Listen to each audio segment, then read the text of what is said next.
people? Absolutely 100% no. I want to know in the last 60 years, what has the Democratic Party, give me 5 superstar things that Black people right now have experienced from the support of the Democrat Party. I want to know. And if somebody can prove me wrong tonight, then prove me wrong. But I want to know. I want to even know the history. I want to know the bowel of the Democratic Party. Has the Democratic Party always been in the corner of Black people? I want to, as we go along further in the weeks, we're going to continue to break this thing down in the Black community. And one of the things I want to break down tonight is the Democratic Party is a plantation for Black people. It's a plantation. It's a mental plantation. You never seen fences at a plantation because they had them mentally restrained. The Democratic Party is that. Next week, we're gonna discuss Dr. Martin Luther King, who was a Marxist, and he was not good for Black people either. Matter of fact, I'm going to prove to you that he didn't even believe in the Bible. We're going to discuss that next week because we have to start. Some of the things that Black people are attaching themselves to has corrupted us as a people, and we really don't know the truth. Well, we're going to know the truth here on Black Man Unfiltered Network over here. We're going to talk about the truth. Martin Luther King, I'll say it here and I'll say it first and I'll say it loud and proud. Martin Luther King was not shit. He had a dream. He was a puppet. And when the puppet got out of line, the puppet got buried. But we'll discuss that next week. How Martin Luther King led the movement with a racist white woman that led to 22 million babies being deleted. We're going to talk about it, but tonight, right? Because we know Martin Luther King was a Democrat too, right? A Democratic puppet. We know Jesse Jackson, opportunist, Democratic puppet. Al Sharpton, opportunist, Democratic puppet. All of our leaders were puppets. All of them. Except Malcolm. Malcolm X was that's the guy. If you want to go back in history, you want to talk about somebody, Malcolm was the guy. Yeah. Mm-hmm. I believe Malcolm. But Martin Luther King was knocking more holes down than Future.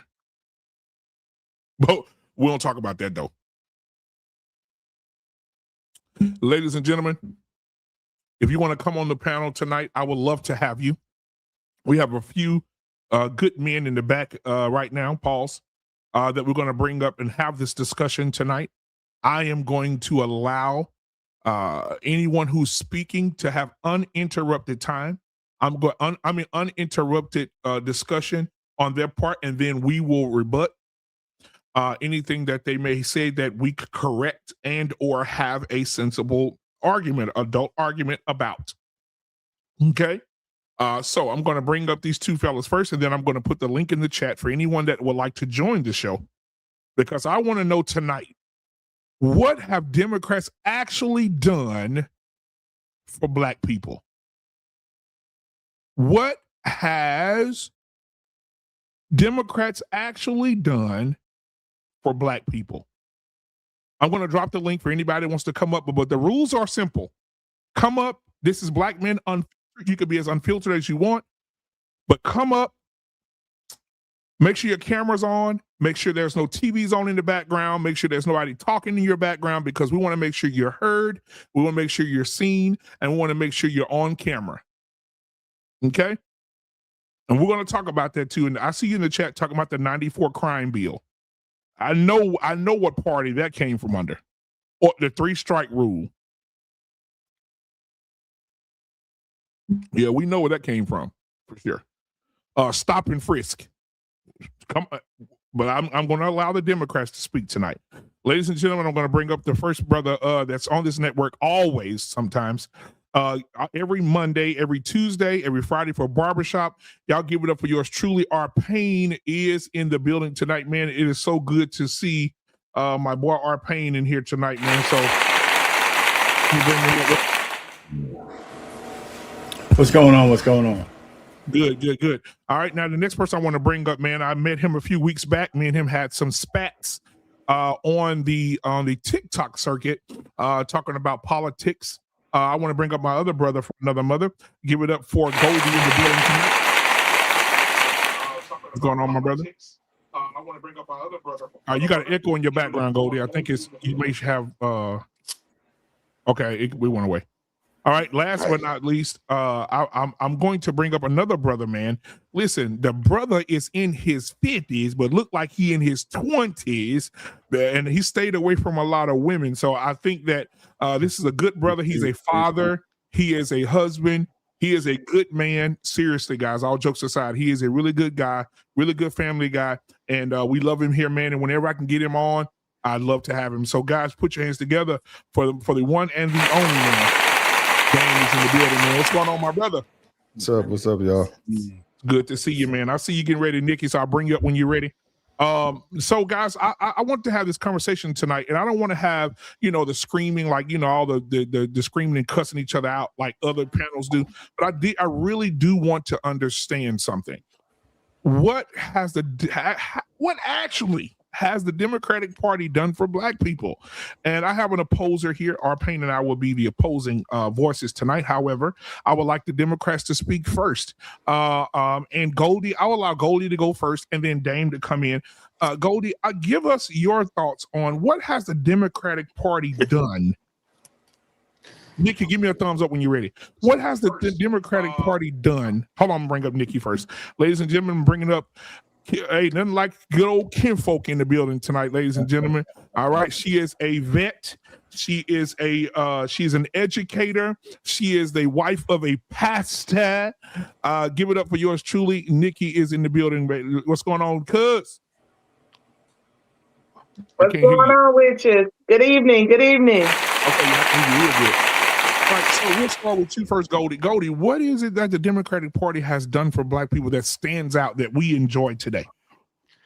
A good economy, proper business, better business opportunities.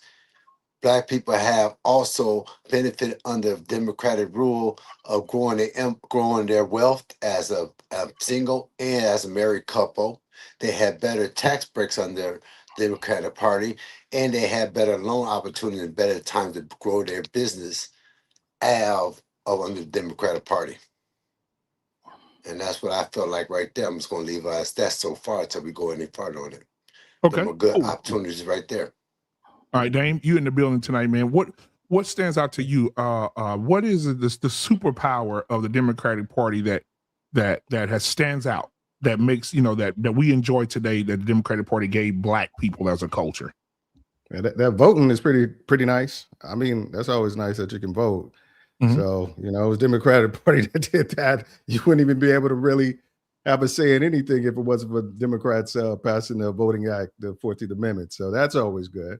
Affirmative action was a positive thing. It gave a lot of Black people access to the spaces where we've been historically locked out of. That was always good. It was the Democratic Party who started the whole funding for historically Black colleges, to make sure that Black people would have a chance to educate themselves. That's always good. Benefits like SNAP and WIC and all that kind of stuff were all put into place under, they were expanded under Democratic government. So yeah, there's a lot of things that Black people have, healthcare, the ACA, more Black people had healthcare than ever because of Obamacare. So yeah, there's a lot of stuff that Black people have enjoyed just because of the Democratic Party. But we can keep moving. Okay, absolutely. First Lady in the building tonight. What has the Democratic Party done for Black people significantly that stands out today? I would like to echo on what some of the others said with the voters' right. I mean, I can't stress heavy enough about the voters' acts and the overall benefits that just don't necessarily benefit blacks, but blacks and white as a whole, your Medicaid, your Social Security benefits, just the expansion of everything. And they're one of the few that actually fight for us. At the end of the day, both parties have wealth, but you see one party is more willing to share the wealth, like what the Bible actually emphasizes. Um, and the other party is more built on stacking up their storage house and not sharing. So those are the things that stands out to me the most, I guess, because I have a lot of family members that benefited, and a lot of my grandparents, well, our grandparents actually were able to gain access, and a lot of the Jim Crow laws were defeated by Democrats. Okay. All right. Now, Arpain and I will Arpain is an opposing voice because he had a show on this Monday right here on this network, guys. So if you ever want to watch his political views, you could definitely come in on Monday at 6:00 Central Standard Time and watch it here on this network. Arpain, what are your thoughts? Do you disagree with anybody's comments so far about how impactful the Democratic Party has been? Well, listen, let me first say that I voted for Hillary Clinton. I'm just like every other black person who was born into the Democratic Party and spent most of my life in the days that they were doing these superficial things for us. Now, affirmative action to me was the first reparations that nobody really wanted. It was really a reparations program, but these programs are temporary. That's why the white women were able to hijack it. You know, some of the things they put in place weren't meant to be for a lifetime.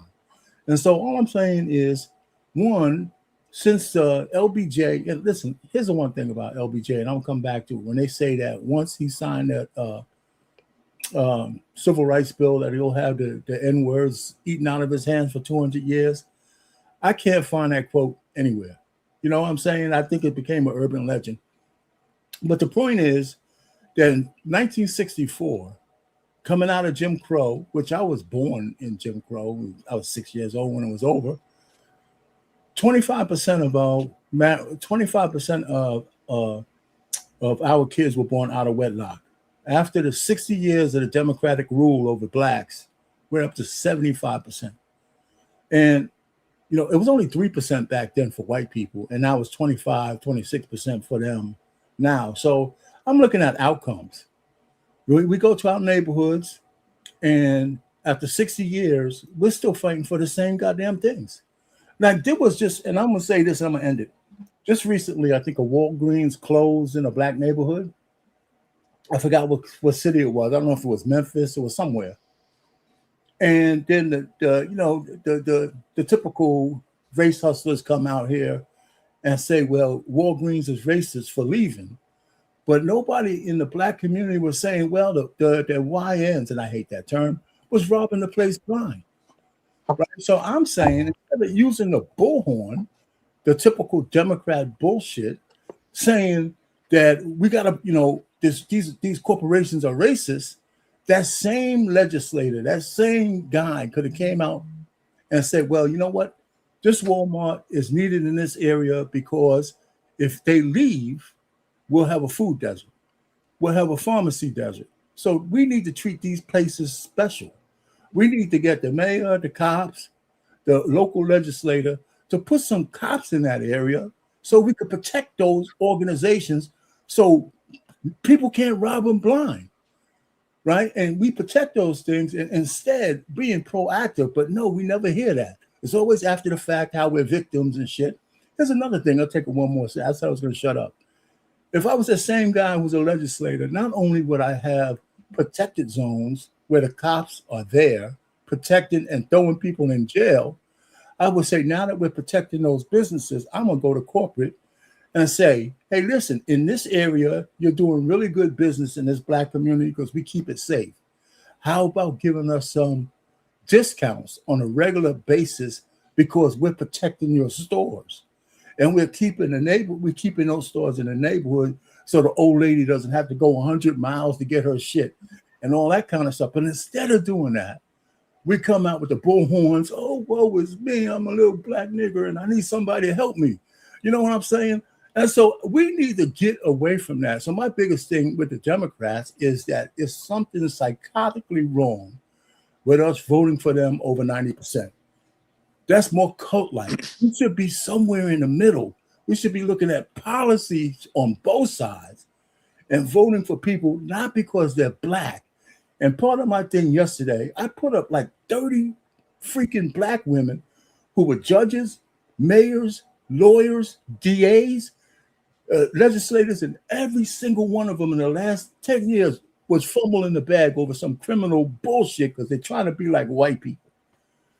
You know, so I'm just saying, you know, we need to be somewhere in the middle, and you can vote Democrat if you want, but let's do it on policy and not on skin color. Let's do it on policy and not on skin color, and not on whether the person has a vagina. You know, that kind of stuff. We need to grow up legislatively and be independents. Can I retort? Yeah, you sure can. Go ahead. Just mainly to you, I do the first part and your last part. Your last part first. Not many people who have a skin color of us or have vaginas are running. The majority of the people we vote for don't look like us. Yeah, if you're in Atlanta, maybe there might be some more, but around the United States, New York, California, Texas, everybody else, you don't find a whole lot of people voting just off skin color. I think people are voting based on historically who has had our best interests as a people in mind the most, and it has been historically Democrat. And to the first point about the Walmart, most of these people like Walmarts and the people that are closing is not just because of black people are robbing them. It's a lot of because of most of them, if you dive into it, we'll see is because of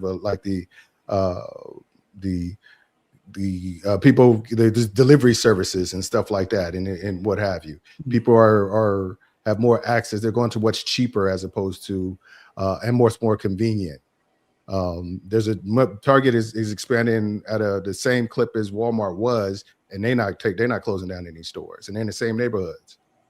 So I don't think we just can blame Walmart. Walmart's they didn't change their business model, and they suffering from it. It wasn't because black people were robbing stores.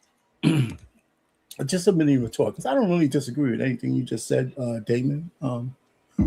Because the point really is this: if in general we don't mind voting for white people, then why are we crying over the second emancipation of the American Negro by the SCOTUS changing whether you can gerrymander based on race?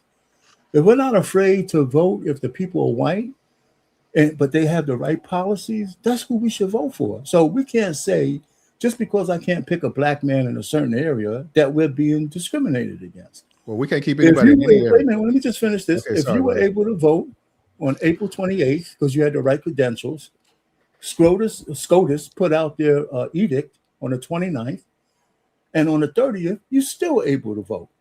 They just said you can't gerrymander based on race. And that is unconstitutional. You could do it based on partisanism, but not on race.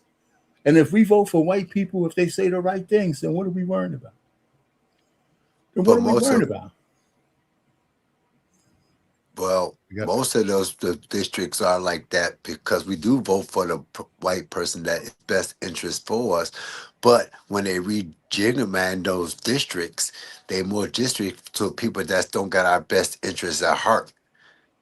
So when they put those districts in there, they don't got our minorities' best interests at heart. They got their best interests at heart. And they're not looking to benefit us. And even though if they come with the policies that if we have a candidate that's in there that has the policies that we want, that we got for, the policies that the other people that's more against what we have or what we want is going to vote for that candidate to eliminate what we have. And that's why they rigged those lines like that so they could get what they want. And that. I'm sorry. Listen. Gerrymandering is a bipartisan thing. Both parties do it. So, and I think it's bad all the way around, no matter who's doing it. So on that, I'm not going to argue with you. Remember now in Memphis, in that district they're getting rid of, it was a white man there for the last 20 years, Cohen. Yeah, And the because black black people like voted them. him in, and for the last 20 years, they still needed to bring the damn National Guard in there to get, to put it back in order after 20 years of Democratic rule. I mean, let's just look at the places where we're putting our trust in. Are they getting better at that lower level or not? And if we're still at the bottom of every scale, what has the Democrats done materially for us on the bottom? We lead in all the bad shit. And how come? And it's not just because we vote Democrat. It's something else wrong that's not being addressed. Let me respond real quick. Yeah, just want to make this quick segment ready to gerrymandering. Black people don't lose anything when Democrats gerrymander anything. Yeah, we only lose our voice when white people, when the white politicians, when the Republicans gerrymander. That's the difference. Black people still have a voice when Democrats redraw the districts. Sometimes it even increases our voice. What happens is we lose it. You only have a voice if you vote for a Democrat when they gerrymander. We have thousands, millions probably of quiet conservative blacks who lose their voice because they're being ignored by the Black Democrat community. Not only ignored, they're being vilified, demonized. They're being D.L. Hughley. They're being all that bullshit. And like, we can't think autonomously unless we follow this liberal, democratic, socialist way of life. And it's killing us. But most of those at the lowest end. It's killing us at the lowest levels.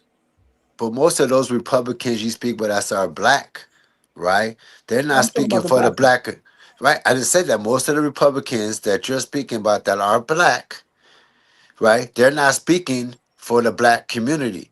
Well, they're speaking for their own community. And I want to say this too, go back on the Memphis thing. Okay. You speak about the Democrat that was in office in Memphis, that's white, and he did not do nothing for the, had to send the National Guard. Well, that was Donald Trump showing off. Also, if you're in a state and you're the only blue dot in a bunch of blood, it's hard to push your agendas through when every time you bring your agenda up, the Republican Party shoots it down. If they have a interest in the black vote or the black people there, then the black people would have been voting black or would have been voting Republican. And they would have voted that they could Democrat it out. But instead, they know that that's the only voice they had was that Democrat, because the rest of the people up in there was not listening to what the people in the blue district was saying that would happen to be black or minorities. Because this just don't affect black people, this affect, Latinos too, because most Latinos and black live in the same community. So, I'm sorry. Go ahead. Go ahead. I'll let you go ahead with that. Listen, we're gonna get Nikki. You come in next. And I'm gonna be real quick. One of the things I want to get straight, and maybe I made the mistake. I didn't say Republican. I said conservative. I think conservative thought process, not necessarily. When we make that synonymous with being a Republican, I think that's a fallacy. Just like being kind of liberal or somewhere in the middle. I could assume that you're a Democrat, but a lot of those people say they're independents. So when you have conservative thinking, there's certain things that are being pushed by the Democrats you just can't agree with. And that's where I stand. And we don't have to get into that one. But, like I said, I think one of the things, and this is real quick, one of the biggest problems we have is that we keep looking through life through the lens of our skin color. I think if we find things that's good for America, period, as us as Americans, I think we'll think straighter. When I see a black person touting sanctuary cities so we can harbor the worst illegal aliens, I think, how could you be fundamentally a foundational black American where we have receipts of what we did to build this country, and we're going to just let people walk in and shit all over us and take out tax dollars in our areas and put some of the worst criminals right next door to our mothers and our fathers and our children in our classrooms, taking over and paying all those tax dollars that we have to almost die to get, you know, and they're just giving it out freely. How can anybody beat for that? You know, I'm saying, and that's, you know, like I said, I mean, it's some real policy issues. Like I said, I voted for Democrats for most of my life. I voted for Hillary Clinton, and now when I think back, I can't believe I did. All right, Nikki, you want to add to the conversation?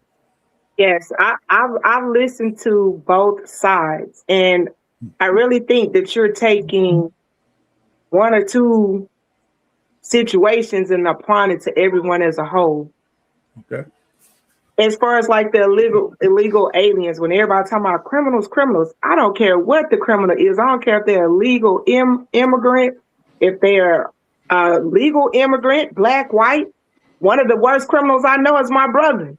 And he looked like me. And every crime that he did commit, he definitely deserved whatever the judge gave him.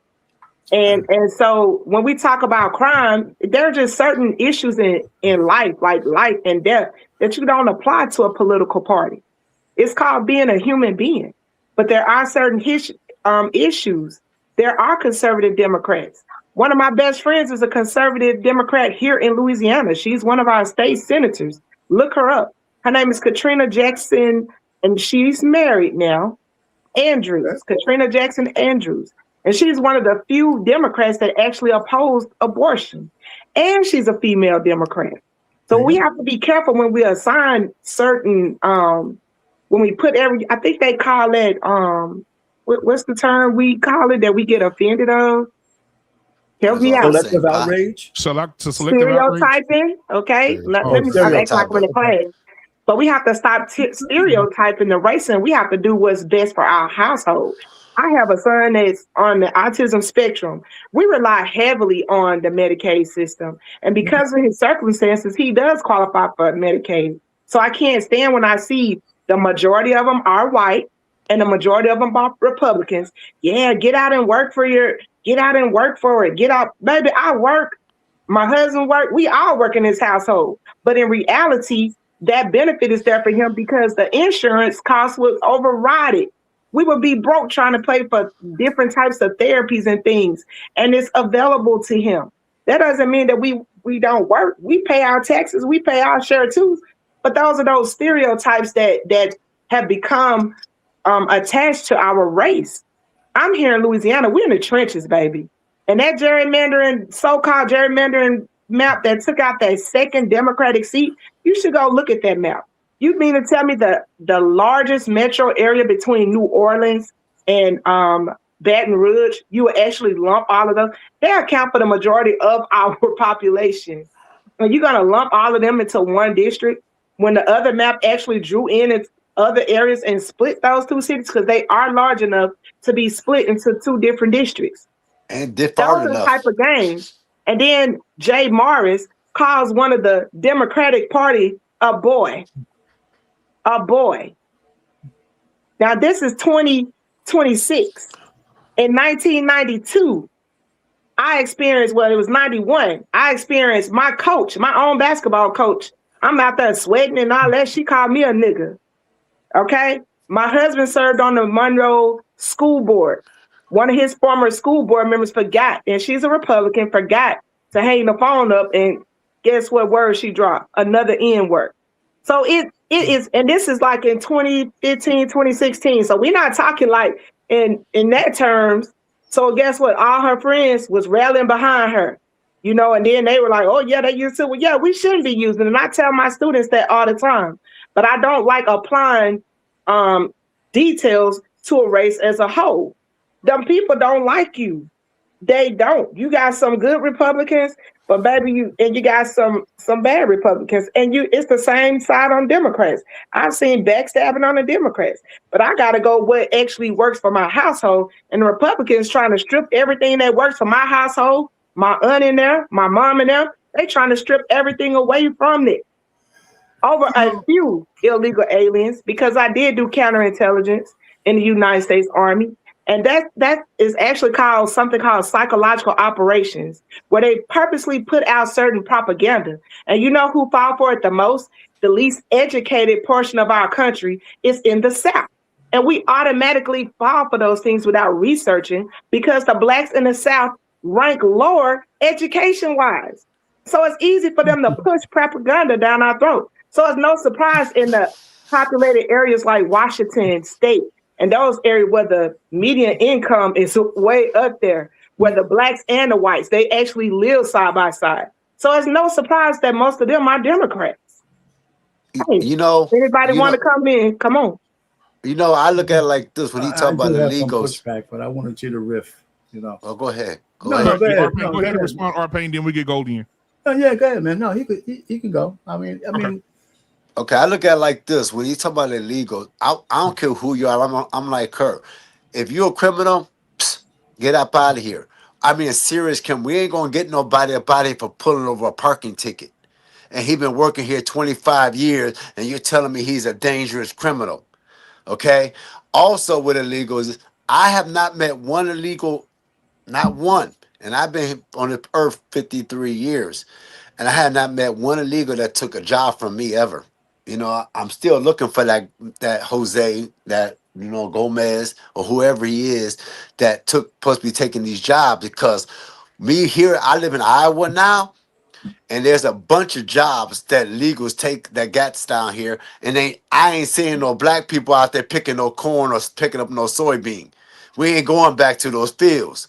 So when people keep talking about all these illegal, they coming in, yeah, let's get the ones out, but there's a way to do it because Obama got more out than Trump, and he did it with respect in the right way and kept people in here that's working. So I don't get with that, okay? And then when you talking about with Republicans or you talking about Democrats, I look at it like this: what are you offering better than what the Democrats got? What we got right now? Because there's no other representative that's representing the black people like the Democrats are. Okay, you might talk about what we've been doing for the last 60 years, but we've been slowly making our progress. And now in the last 25 years, we have just took off on progress. That's why you see a lot of Republicans want to jump in there now and try to stop it. They need to slow down this leak. Okay, so when they keep talking about these illegals are doing this, that's fear mongering what the Republicans used to do to us back in the 80s when they said black people are invading your neighborhood. We're getting too educated for that. Well, so go ahead, Arpain. You want me to go first, or you want to go? Yeah, you could go. I mean, I'm hearing a lot. No, I want you to go first because I got a question after this for everybody. So we're gonna go. No, my whole thing is, first of all, there's a lot of conservative Republicans who use Medicare and Medicaid, right? So this whole notion that they're trying to get rid of it, I'd like to see the data that says that. I know they're trying to keep it out of the hands of illegal aliens.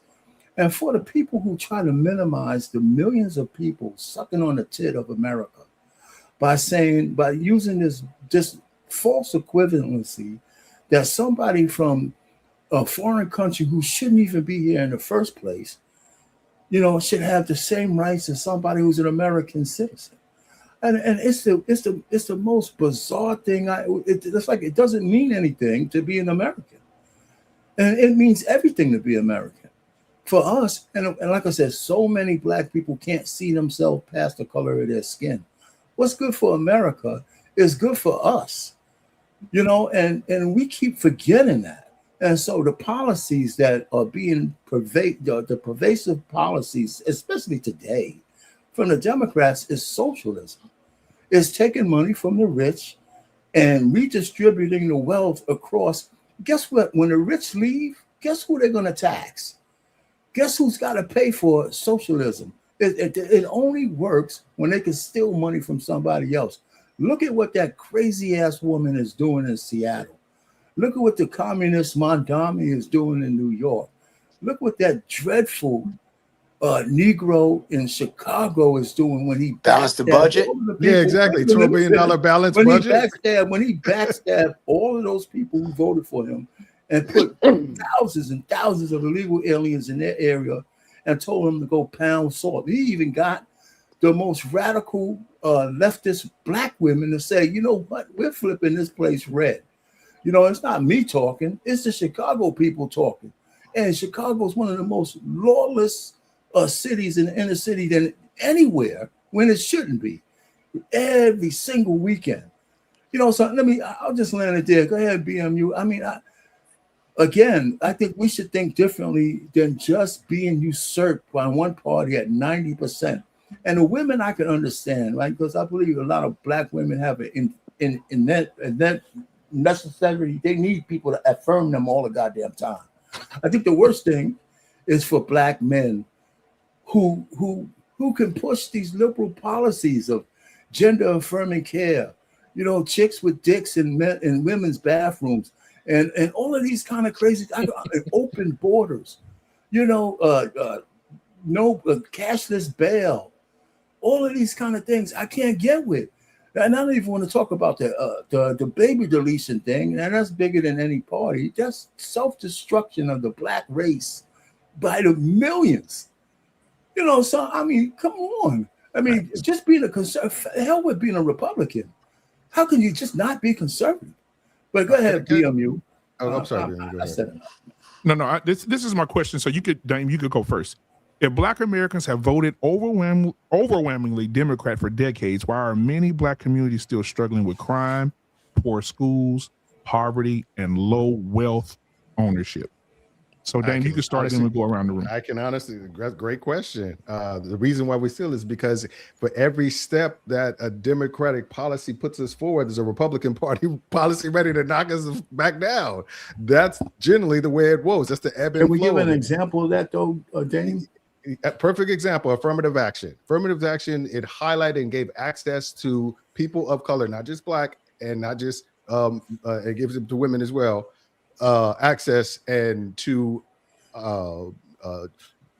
considerations with jobs, school, things like that, access. And it was actually some national funding that were under the affirmative action banner.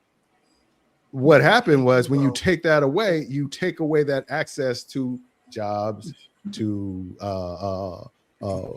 school, to educational funding, and things like that. So yeah, it makes us less healthy. It makes us less educated. It makes us less safe. And you said the Republicans did it, or who Yes. hijacked it? The white women hijacked the affirmative action. And it was the Chinese in court that destroyed it by winning that battle because they wouldn't let the Chinese in because of affirmative action. Right? Well, So there was, remember that big court case where Chinese guys win because they were being discriminated against? Well, that was at one school. That was at Harvard. That was But it's a national thing, and it sets precedents across the country. Yeah, but basically what I'm saying is, I hear you we agree on affirmative action. Now, I want to ask you a question. Was good. The idea of it was good. Let me finish. Let me. There was a second part to this question. I'm sorry. Go ahead. Yeah. The low wealth ownership. The reason that there's such low wealth ownership is this goes back to redlining back in the day. This goes back to we never had the opportunity to build the wealth in the first place, to pass it down generationally. We are just now having the opportunity to build this independent wealth that a lot of the white community have been enjoying since World War II. You know, that was when the GI Bills and the loans for veterans and stuff that came out that Black people couldn't qualify for just on the basic color of their skin. So they never got to buy the land, to build the house, to let it gain equity, to pass it to their kids, to let it gain equity, for the kids to sell it off and start their lives with any type of generational wealth. That's what happened. So anytime that those were the majority of those policies, the redlining, all those Jim Crow and things like that were the Democrats started Jim Crow. Well, no, what's call it? No, Jim didn't stop. Jim Crow did not start Jim Crow. That was Republicans that started Jim Crow. That was Dixiecrats, put it like that. They were Democrats. All right. They was Republican. Democrats turned over to Republicans. Let's get it right. The same old trope bullshit. No, they were Democrats. No, it's not, because you got to get that stipulated. That's what that's what I don't like about black MAGAs or people of the Republican Party. Hold on just a second. I fact checked it. I got it here. And I'm gonna put it up on the screen because I don't want people to say that I'm bull jiving. So I'm gonna put it up on the screen. I was fact checking while you guys were discussing that. And I'm gonna pull it up here because I think the best information is the information that we all can see. So let me go here. Let's see. Okay, there we go. All right. So Jim Crow laws were primarily created and enforced by the Southern Democrats after the Civil War and during the 1800s and the mid 1900s. Historically, after Reconstruction ended in 1877, many Southern states were controlled by the Democratic Party. Those states' government passed segregation laws enforcing separate schools, separate transportation, voting restrictions, bans on interracial marriage, and other racial segregation policies. These became known as Jim Crow laws. All right, we can continue the conversation. Go ahead. Okay. And just like I said, these Democrats was Dixiecrats that became Republicans to this day, and they all switched their parties when the bill got signed for the Voting Act rights. Yep. They all switched parties, and they took their party with them because that's why they voted so overwhelmingly. When was the Voting Rights Act signed? In 1965. So they spent all of that time being Democrats up until the Voting Rights Act. So you see my point. So Democrats. So what like I said again, when the Republican Party, when the Democrats switched over to them Dixiecrats switched over, the racist ones from the Southern that's still trying to do now, they took all that party with them because they got mad, and the whole South returned to Republicans under the Civil Rights Bill Act. They didn't like it. So let's get it straight with it. I'm gonna fact check that. You have to remember where the Mason-Dixon borderline is at. Like the Mason-Dixon line actually cut. And you can fact check that. I just fact checked it. I just fact checked it again. I'm gonna say this. Hold on just a second, Arpain. I want to make sure we fact check this stuff because I don't want anybody to think that we're projecting lies here. So what it says is, did the Democrats switch parties, right? The Dixiecrats switch parties to become Republicans during or after the Civil Rights Movement or during Jim Crow. And I'm gonna put it up on the screen and let you see what it says. It says, because we're gonna fact check tonight, okay? It says here, the answer is no. It says there was not a literal movement from Democrats and Republicans switch names or formally traded parties during Jim Crow. What historians usually mean by the party switch or political realignment is this. Over many decades, especially from 1930 to 1970, the ideologies and voter base shifted. Conservative Southern white voters who have been long-term Democrats gradually moved toward the Republican Party. So there we go. Thank you. To the Civil Rights Act from 1960 to 1970, like I said. They were already doing it. That just kind of solidified it. Reconstruction period, you saw them, especially where the Mason-Dixon line is drawn, you saw quite a few of them during the Reconstruction period where a lot of them moved up north. And they started to rebel because they didn't have a choice but to go. It's like people come in and take your land. There's a big gap in the history that we talk about now, just like the lost history of Afro Town. What is that town called over in Mobile? My Alabama folks, I don't know if anybody on here, just like that lost history there. A lot of this history is being unfolded. And for the record, I actually went to a federal court where my husband had to testify in 2018, where they were still reviewing desegregation orders in the school systems here in my city. So that explains a lot. And what we discovered is not even the same, although certain schools were in the same city, they offered different curriculums. In the Black schools, were not afforded the opportunity for courses like dual enrollment and AP. However, the white schools had dual enrollment, AP, honors classes. The Black kids aren't screened for gifted and talented. I'm in a school system right now where I'm fighting. I work in a school where we have 0 kids that are actually listed as gifted and talented, but they qualified. However, the pupil appraisal person was a white lady, and she didn't even take the time to review their test data. So we're still fighting this systemic racism right now today. Right. I'm living in it. So it's not like that that this is something I don't think in somewhere we have this fairy tale where we are still on equal ground. We're not still on equal ground. My mom had me in 1974. She was forced to drop out of high school, because they didn't even allow pregnant girls to come to school, which is one of the reasons why a lot of our parents didn't even get the education she had. By the way, she did get her college degree at the age of 64. So we are still trying to catch ground. I don't know where we get this thing where we got this big gap and we done had enough time. No, we're just not unfolding into that. We're still fighting this right now today. The difference between North Side and South Side schools in certain cities. We all know that they take a lot of our funding. When Bush came out with the No Child Left Behind Act, he basically penalized the schools for being poor. When he bought in the grades, that started to strip the schools. So they started to take the money out and bought in school choice. And we started losing our children who were actually very gifted to other schools because they were convinced. I work in a school, like I said before, anytime we have a gifted kid, it's like someone from central office will be like, hey, you should take them to J.S. Clark Magnet School. And we have some parents that actually fall for it. And they pull their kids after we get them to about the 4th or 5th grade. We've had them there since pre-K. We work with them. We got them qualified for gifted and talented. Boom. Go to the magnet school. Hey, I want to jump on. Are you saying that a gifted kid needs to be stuck in some location because he's hurting the other kids and he's not, and that he or her is not entitled to a better education based on their gifts? No, what I'm saying is what we offer obviously help that gift to unfold. That's the so no, craziest thing I don't feel like they should be. I can get taken out of my school. We got kids who could excel, but they shouldn't have a choice to go somewhere where their gifts are pour water in. They should be in the classrooms with everybody else who can't stay on their level. I mean, gifted kids should be able to go when a kid is tested gifted. They actually have what's called an individualized education plan. So let me educate you a little bit. Let me finish. You actually have what's called the IEP. Now listen at me well.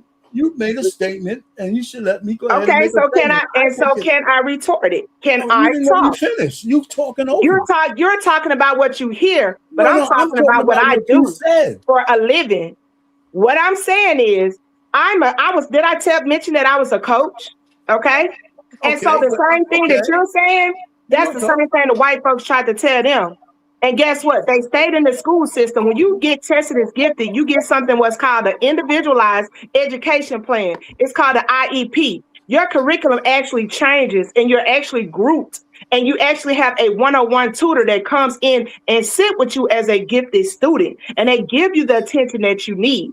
When I was at Richwood High School, and you could go check my Facebook account, I have one that just got her white coat the other day. We were back here in the trenches where the median income level is probably about 16 to 17,000. 90% of the kids is Section 8. 90% of the kids free or reduced meal. And out of that group of girls that I coached, 10 of them, out of the 15, 10 of them have college degrees. I have an RN, I have a veterinarian, I have a chiropractor, I have 2 nurse practitioners, and one just received her white coat to be a chiropractor.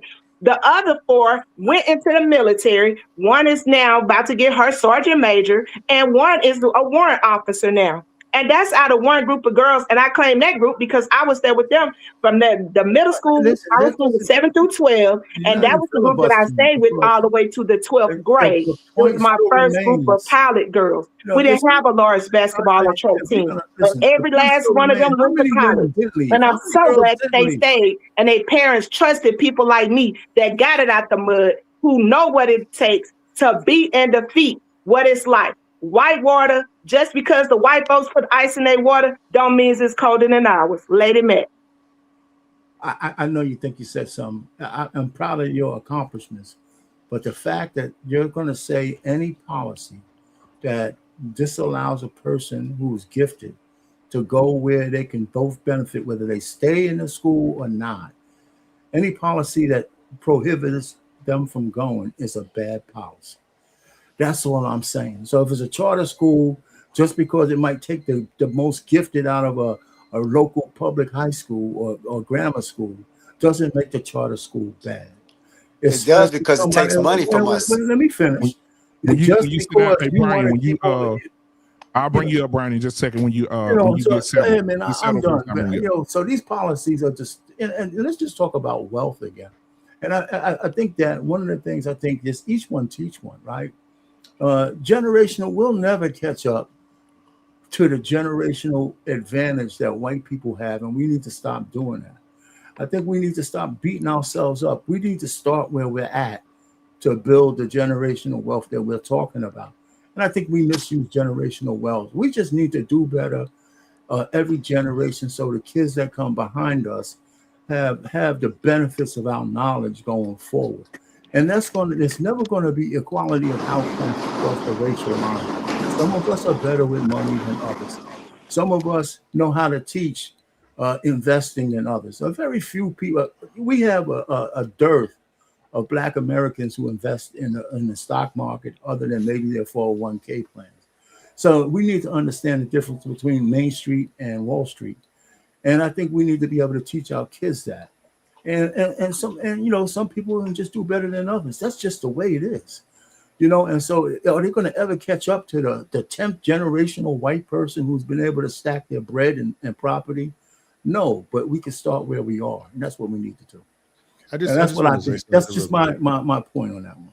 I just want to say something real quick. We got to kind of decide what conversation we're having. Are we having a conversation on the facts of the matter or how you feel? Because I'm never going to try to convince somebody to feel a different way to feel. If you don't like homosexuals, I ain't going to convince you to. If you think abortion is wrong, I ain't going to try to convince you to. If you think women shouldn't lead men, I'm not trying to convince you to, because that's who you are. But if we just want to talk about the prompt is, who have we done better under? Statistically, have we been healthier as a people under Democrats or Republicans? Always the answer is going to be Democrats. ACA, no, I disagree with that. Oh, second, let me finish. ACA has, like I said, we can go back if you want to, but let's keep it contemporary. ACA has had more Black people with medical health care than in the history of any other time in the United States. Outside of I'm talking in modern history. Then are we wealthier? Unemployment statistically is for Black people is just better under Democrats than it ever been under Republicans. And that's just a fact. You can Google that as much as you want. Are we smarter? College enrollments, funding for college, things like that, grants and access for Black people to higher education has always been higher under Democrats. And it's just those are the things that you measure. Or something is one government better than the other, and it just takes simple Google searches, devoid of any emotional bias, to show that as a people, Black people fare better under modern democratic governments. That's just the way it is. But like I said, if you want to make this an emotional conversation about how you feel, or if you're religious and it don't jive with what the Bible teach you or whatever like that, then you're going to think what you're going to think. But if you want to deal the fact of the matter, it is what it is. Well, first of all, I disagree that on your basic premise, and we should look up some of that, because it depends on the administration. Now, have conservatives hurt Black folks? Yeah, but over the 60 years that we've been giving our votes for the Democrats, our family structure is destroyed. That's not emotionalism. That's just fact. And we got a bifurcation in the Black community, which is fact. We got people who can conjugate a verb and pay for their mortgage and all that kind of stuff, and they think that's the new Black community. But it's the people that's left behind that live in lives of quiet desperation in all those sanctuary blue state cities, right? It's not a whole bunch of, and maybe there are some places where the white kids are doing this, but there's not a whole bunch of roving teens going crazy like the Lord of the Flies, in the white communities. It's all of these. I mean, it's just crazy. Now, I'm not. I got to remember. I just have one question. One question. You said what you had to say. Wait, let me just one question. Are Black people poorer in blue states or red states? No. It's the behavior in all states. In the black communities have a trouble that you could stretch across the whole United States. That's the one thing on the lower level. The bifurcation in the black community is a fact. We got people looking at one level and forgetting about the people they leave behind. That's why when most black people get any kind of money, the first thing they want to do is move away from other black people. So I'm just trying to tell you, we can put all these things that the Democrats are doing. The only thing is that they take black folks' votes for granted. That's a fact. And then we can expect the Republicans to do a whole bunch, conservatives to do a whole bunch for blacks when we don't vote for them. So we're disenfranchised on both ends.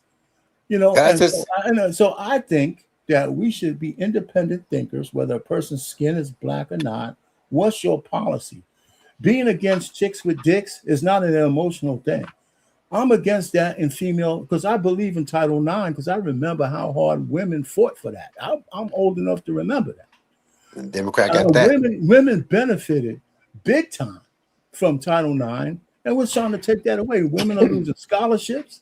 Women are losing championships. That's not emotionalism. It's just fact.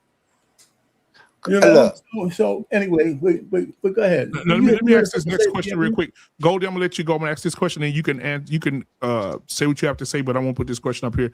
Beans, welcome to the show tonight, my brother. I see Nikki came back. Okay, Beans, welcome to the show, man. I want to bring up this question right here, for anyone that wants to answer. But we'll start with you first, Goldie. Can Democrats point to policies that created black ownership and generational wealth, not just assistant programs? Yeah. Go ahead, Goldie. Give us those policies. You could point to the CDFI policies that gave back and the state small business credit. Welcome to the show, Brian. My bad. I'm sorry. All those gave black people, all black businesses, a chance to increase their business or grow their business or start their businesses under those policies that was created by Democrats, which later on Republicans stopped. So when you ask that question, I just gave you something like that. Can you give me anything that the Republicans have gave to black people? Well, at the beginning of the show, what did I say? I said I don't want to talk about what about isms. I want you to tell me what have the Democrats actually done for black people. That's the name of the show. The American Rescue Plan and the state small business credit. The American Rescue Plan and the state small business credit. And also you have the CDFI. Do you know what those are? You would know that they created over 100 million jobs for black people. Business for black people to start up their grants. Can you say what they have not done for for black people in the community? Now, I'm gonna get into this conversation after everybody else speaks because I want to make sure everybody else gets in. But you answered, so I'm gonna move to Brian here. Right, that's your name, Brian. I'm gonna ask you. Welcome to the show, my brother. Can Democrats point to policies that create black ownership and generational wealth, not just assistant programs? Well, I won't say like something that created generational wealth that I know offhand, but like definitely helped black people in their financial situations was the Affordable Care Act, which lowered the amount of uninsured black people by half, which is one of our number one expenses is medical debt. So I would point to that, which is what, and like I said, that's one of my main things because I'm like, okay, what is our biggest debts in the black community in this healthcare? So I felt like that addressed it, and we had a lot of things in regards to, and I feel like that would to kind of come around to answer your question about generational wealth. I feel like things like that about healthcare and medical debt and having less medical debt, where before that we had situations where our things that we had secondary illnesses and stuff like that would hinder us from getting insurances. That pre-existing condition clause that's in there totally helped us a lot. Which also, like I said, can in some ways create generational wealth, or definitely help us in our income and get out of certain debt or whatever. So that's my thing. Just coming in the conversation, just off the top of my head. Can I just address the meat of the question real quick? Number one, there isn't any policy that will create generational wealth. Generational wealth is created over generations. So there's no policy that one policy can say, okay, boom, now all your grandkids gonna be wealthy too. That doesn't exist. There's nothing that's done for white, black, or any other races that has created in itself generational wealth. All programs, like I said, the GI Bill or any of the like white GIs got after leaving World War II is what started the ball rolling to generational wealth. They bought the land, they built the house, it got equity, they passed it to their kids, it got equity, they sold it, bought bigger houses in other places that got more equity. That's how it was. There's to expect one particular policy to create wealth long term is just not realistic. And just to add more to that, like the points you brought up about the housing stuff, I got to look more into it. I don't want to kind of say that some head, but somebody hear me? No, go ahead. He can't hear. He'll go out and come back in. Okay, I'm pretty sure there was, I forgot what it was, but I'm pretty sure during Obama's administration, there was something he created where he was looking into like home ownership and the discrimination in the housing industry. But I wish I knew off the top of my head that he addressed, but I gotta look it up. As far as addressing housing discrimination, I gotta look it up. But yeah, sorry. So we'll move to Beans. When you're ready, let me know. Give me a thumbs up. But so Nikki, we'll go to you. Can you point to a policy that created Black ownership and generational wealth, not just assistance programs? Okay, so I'm gonna piggyback off of that policy. Well, one of the things that he was speaking on about I actually participated in it, and it was the first time home buyers tax credit. He offered record-breaking tax credits, and I was able to, get a home. They actually lowered the credit rating because they had the houses crisis. They actually lowered I was a single person. I wasn't married then. I wasn't first lady then. So I was able to get that loan to purchase it, which eventually I had to turn it over to my mom because I later got married and had to move away. But now we have that generational wealth here that's one thing that we would have to pass on to the children. The home is almost paid for now. It's been 20 years. It's like maybe 5 years left. But at the end of the day, it was that tax credit and a couple of other things that was in place at that time. And this was around 2007. No, 2000. What's that? 2008. 2009. If it was after it was like 2008, because that's when I actually closed on the home. I closed on the home before I got married. So it was definitely 2008. And I closed on the home. And that created an opportunity for me. Was kind of young, didn't have just like the best. I came out of divorce, so I didn't have like the best credit rating, but it was one of those programs that he really pushed. And hey, that following year, that money came into play, and I was able to purchase things for the home. We were able to finish things for the home. I think it was like 10 grand or something like that. But those are one of the things that I did benefit from. And we also saw an increase as soldiers. We saw increases in the loan repayment programs. At one point, the loan repayment programs was like strictly for certain soldiers or certain ones that re-enlisted in a lot of National Guard and reservists. They didn't get to qualify. But he expanded those programs, and soldiers, and not only the soldiers, they also made sure that the GI Bill could be rotated over to family members. The unused GI Bills were able to be rotated to family members who didn't serve. So all of those policies came into play around that time. All right. So we'll move to Goldie. I think he got a chance to answer already. Arpain. Beans. So Can you tell me, Beans, if you can, and welcome to the show tonight, what policies created Black ownership and generational wealth, not just assistance programs, but ownership and wealth? No,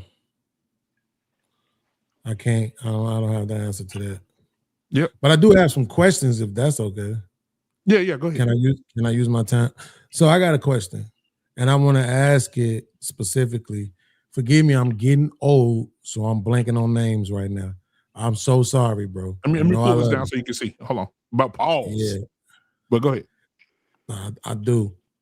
Okay, so my man Dane.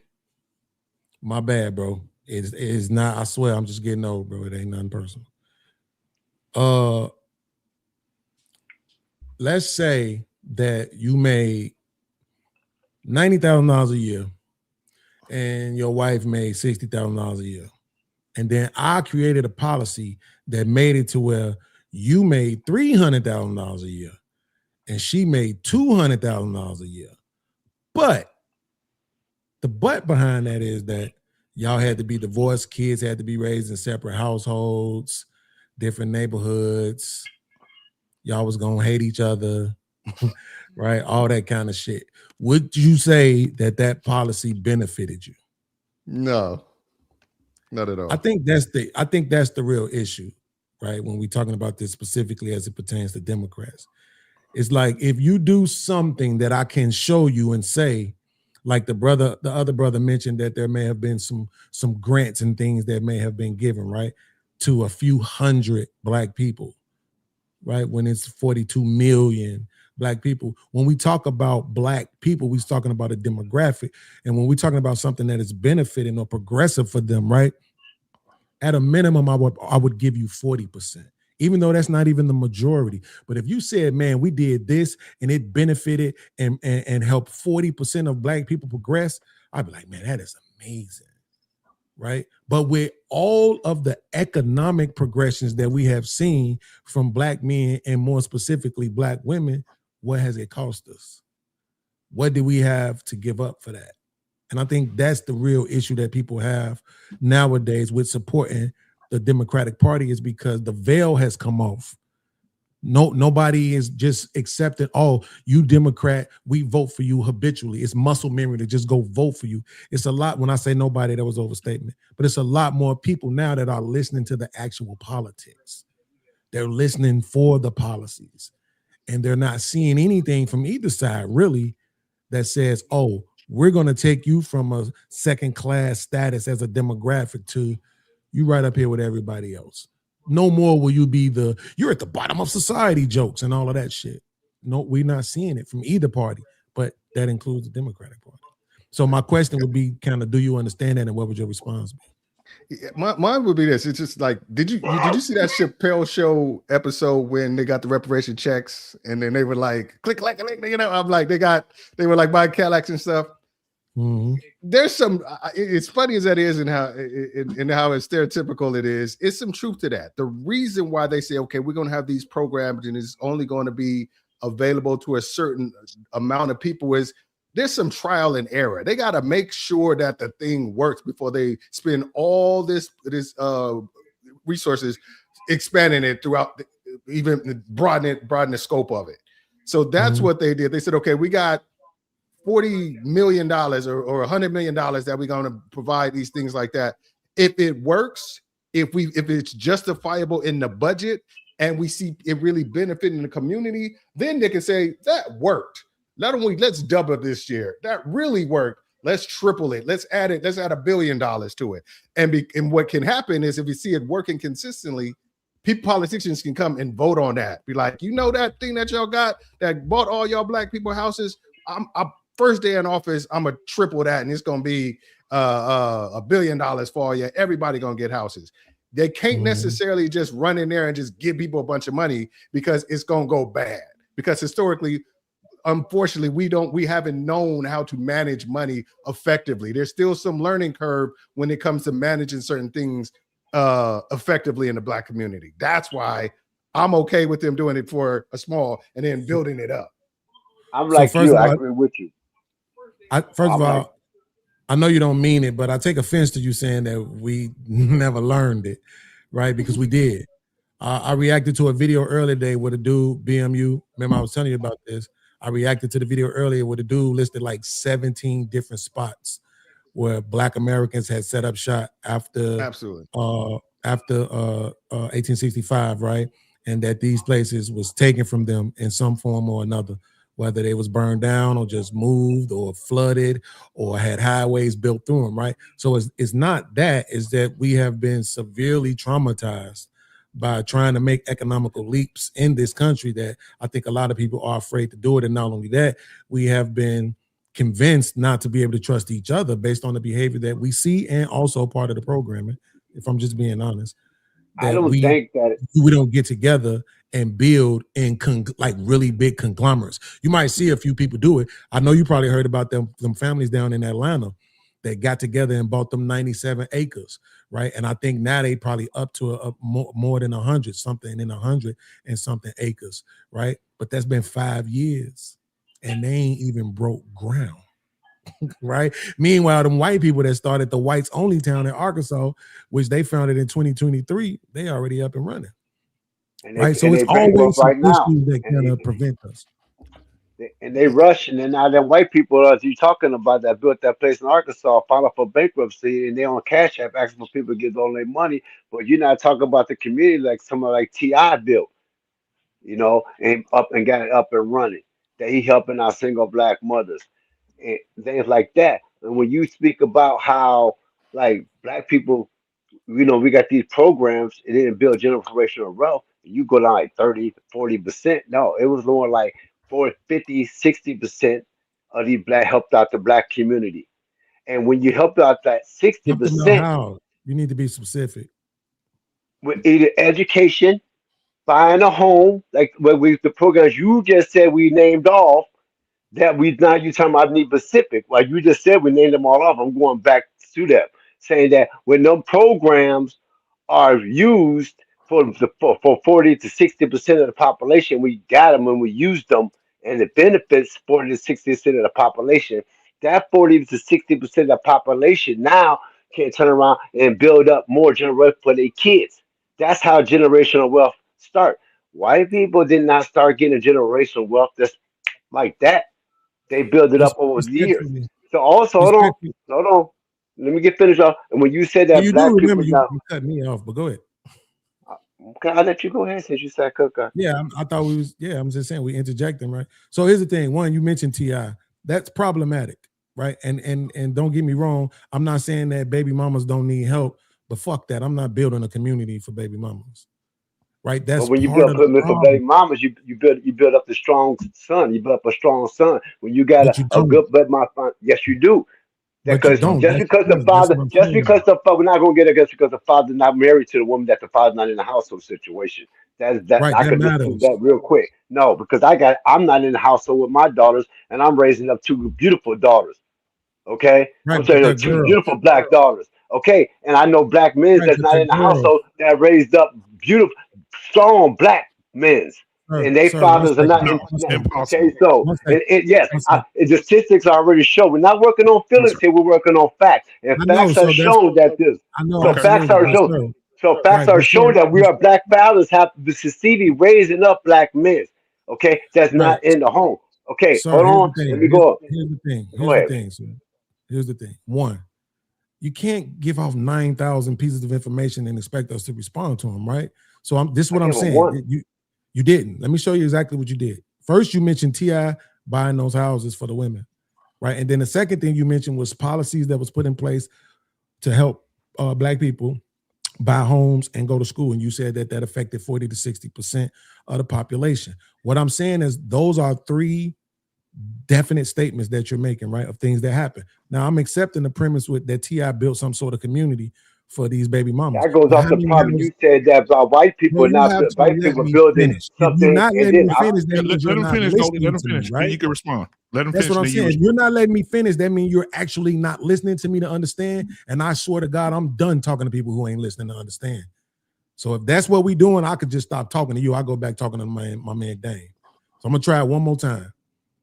Right. So now it matters how many people you're saying he bought these houses for. But then you made the statement and said, no, that's good because you know what those houses benefit. That benefits the boys, right? You said they raise up strong boys. But then you use the example of you raising girls, right? So that doesn't matter. I don't care how well you're doing with your daughters. You said those single mother homes are doing a good job of raising the boys, right? But that's not what the data says. You saying you don't care about feelings, but the data says these little niggas can't read. Right? That's what the data says, right? So, and then the second part you talked about when you said 40 to 60% of these buying houses and shit, bro, why would we even need those policies? Why should, as a black person in America, I need a policy to be able to go buy a home? I shouldn't even need Because that. white people put a policy in effect for us not to get it by redlining us, so we had to put policies in effect for us to get the homes. Absolutely. See, that's hold on. Wait, you're missing the point. You're saying they put the policy in place in order for you to be able to do it, but you just acknowledged that it shouldn't have been an inhibitor in the first place. But who put the policies in effect to stop us from getting those homes, for us to The make same this people who put the generational policies in wealth? place for you to get them. They're called politicians.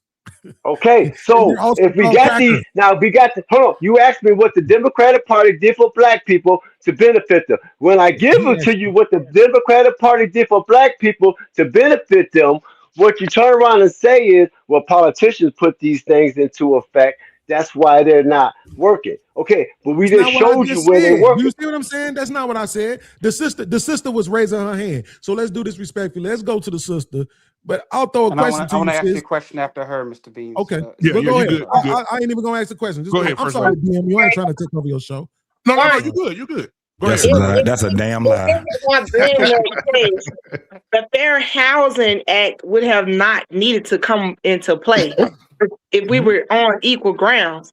But we know for a fact that people were discriminated on. I still remember being a little girl and my mom was trying to rent a condo, her and my stepdad. And on the phone, the condo was available. But when they got there and they saw what color they are to look at the condo, they came back with some excuse like, oh, it was already rented.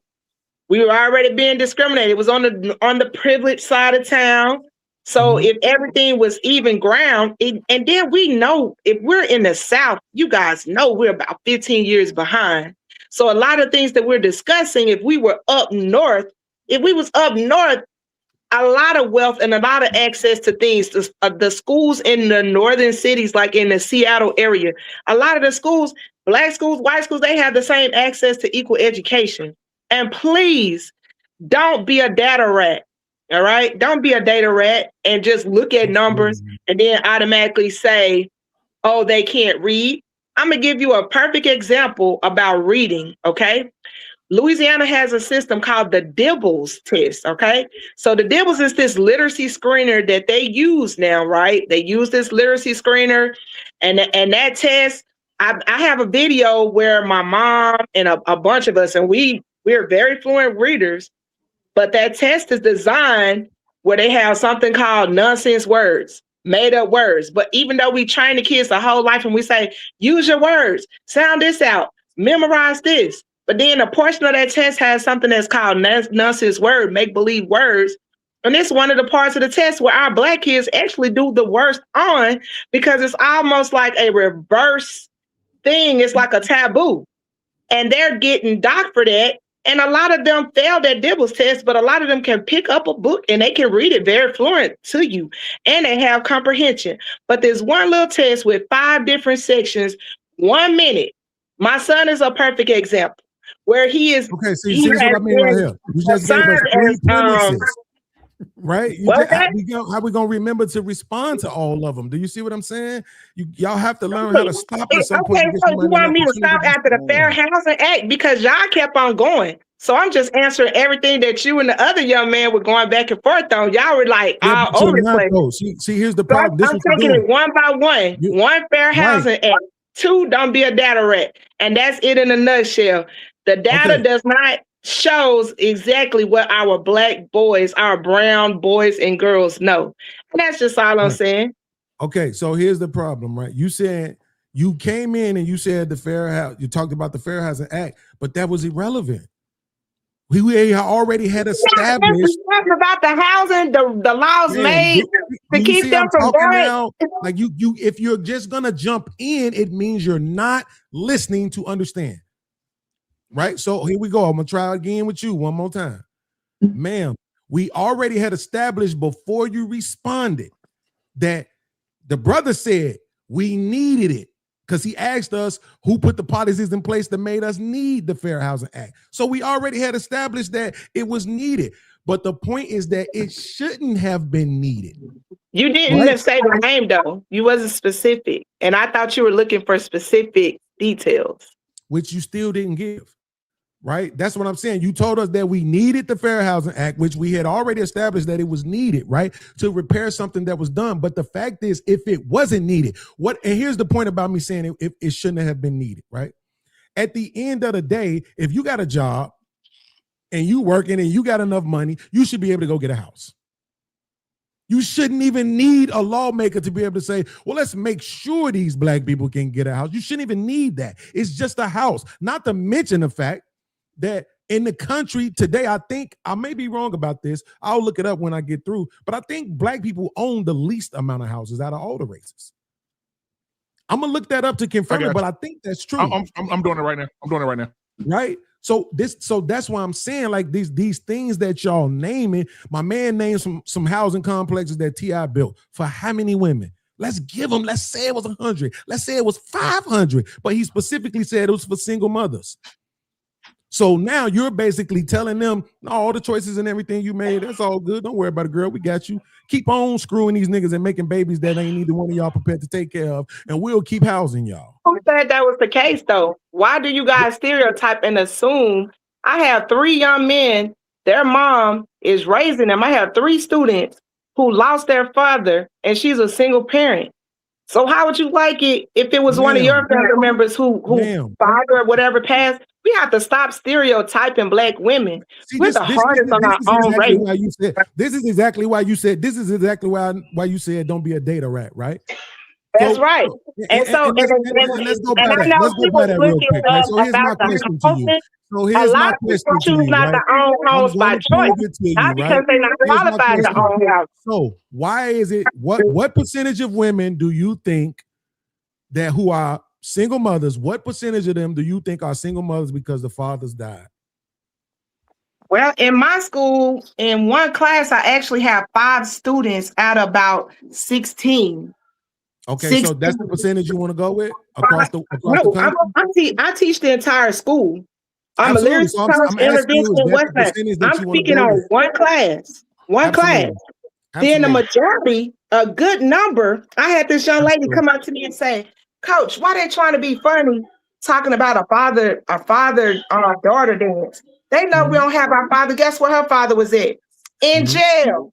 It don't have nothing to do with her mama. We're going to bring this back down to a political conversation. We're having a political conversation. Dang, this what I'm saying. You don't even realize that we actually having the political conversation. Because of the fact, do you see how she don't want to deal with data? This is Democrats talking. And you don't want us to acknowledge that, but I'm gonna do it right now since you're pretending that we're not having the political conversation. This is Democrats talking. You asked us, okay, why we got politics of a fair action? Why you had to get a fair action act, right? No, sir. Hold on, Goldie. Because what we're not gonna do is let her land on that like she made some kind of point. What I asked her was, what percentage? Otherwise, you're gonna be running your mouth.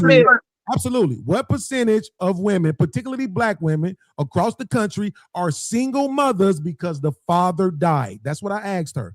Did she answer that question, Dane? Yes or no? Hey, no, right? Okay. This is a part of the democratic process, Dane. Do you know how many students I have? This is a representation of Democrats. Do you know how many students I have? No, I didn't ask you about that. No, I don't. Do you know how many students I have? No, I do not know how many students you have. Okay. Do I have a class roster in front of me? I didn't ask you about your class. I asked you about America. Well, you asked me how many students I had who parents died.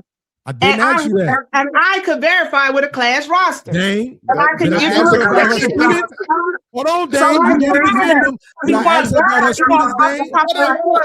Why you say F50? Because you're the Democrat whisperer. Which was first of all, I'm actually independent. That's number one.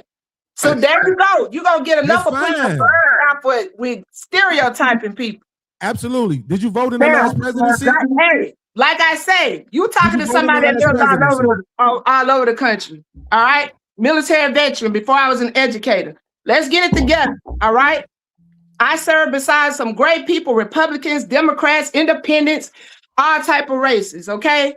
So let's get it. You asking for some data. You want true data or you want made up data? Because the true data will come with my information being in front of you.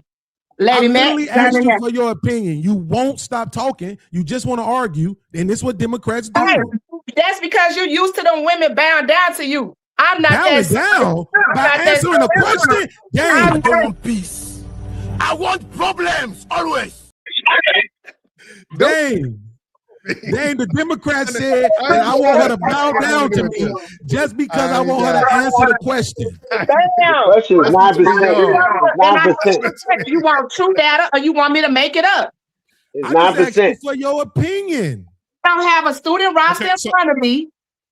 All right, I have over 300 students. I didn't ask you about your students, ma'am. Hold on. So hold on, guys. Hold on just a second. I wanna pull up what you guys said earlier about the fact check from earlier about who owns the least amount of homes. We come last. It says white Americans are 72 to 74% ownership of home, Asian Americans 63 to 65%, Hispanic Americans 49 to 51%, and Black Americans are 44 to 46%. Home ownership. So we do fall at the bottom of home ownership in the United States. You're being we all know that. You're being a data rat. Let me say this one thing, JT. I'm gonna show you this one thing. This is why I kind of love being me, right? I swear to God, on my kids, I never looked that up ever before. So how did I know? Oh, it's because I actually think. Right? I don't just be talking. I actually think. I've done enough research that I could think about things and say, well, what's more likely to be true? So when I'm asking the sister Goldie, as you can see, she wants to keep talking to me about her students. But I asked her about Black people in America. Not a school, in America. What percentage of Black women in America do you think are single mothers because the father died, right?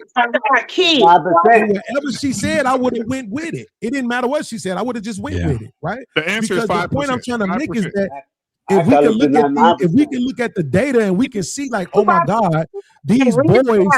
So that's how we got to that point. Don't act like you poked the bear, and then when the bear started going at your butt, then you want to try to twist it or flip it. No, we got in this conversation because you. Whoa! So now you go too far.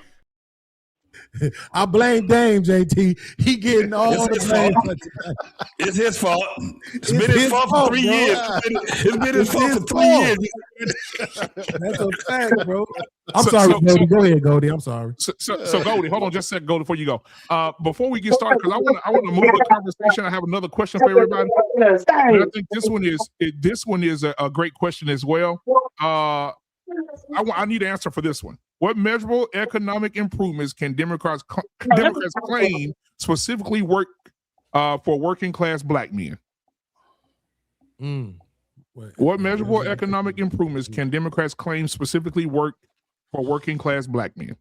Now, Dane, we can start with you first. No, I'm sorry, Goldie. We'll start with you first, then we'll go around. You can go with somebody else right now. Okay, Dane.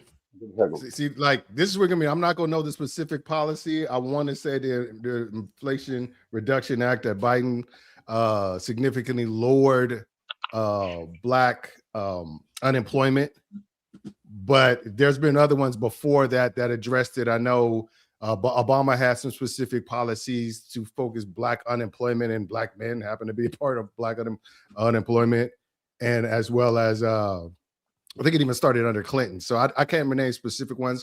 I can, you give me a time, I can look up and find a specific one that Obama had, but I know the Inflation Reduction Act was one of the ones that Biden put in place to help lower the Black unemployment rate. But dang, this is Okay. my thing though, right? Like when you said it, because I just want to know for I'm sorry. You said when you said I'm it, I just want to know, sorry. like You said Biden. Yeah, man. Do you not Well, see well, me I asking can- the I question? asked my man, up there. You said Joe Biden put something in place to reduce black unemployment. Yeah, basically, one of the part of it was the Inflation Reduction Act. It helped decrease because when he took over, let me see. I think I have the stat here. I knew this was going to come up. I think it was you talking about it was 5.3, and he dropped it down to 5.3 when he dropped it down to 4.8. You talking about racist Joe Biden, right? I don't care if I'm not saying nothing about racism. I'm talking about. He said, you "What was don't the care- prompt?" wait, Hold on a you second. don't Hold on a care if second. you don't care if he's racist. Hold on a second. What was You the don't prompt? care if we he's talking racist. about that, bro. We talking about the policy. Yeah, we ain't talking about the You don't race. care if interject something. Hey, we check ain't this talking ain't out. about. talking Check about this you. out, my Put it up, G. he racist or My not, G man. with the dreads. My G with the dreads. You be quiet because you said some ass ignorant shit earlier. So you just be Man, I ain't quiet. gonna be quiet. You You just gonna stay put out out of the some racist conversation. stuff. You Hey, because you just just stay. brought I about wasn't the even talking to racist you. stuff. I wasn't even talking Joe to you. Biden being I wasn't racist. even If we talking to talking you. about policies, I the wasn't even fact of our talking to you policies, you because take on whenever policies, the fact that you we here. talking about They will fact and policies and get our Democrats, all of a prosperity. sudden race don't matter. Because you Whenever talk you about talking about federalism. If Democrats, we're all going of to a talk sudden about race don't race, matter. now I can go down the line about how Whenever you racism talking about Democrats, all of a sudden peace. I want problems always.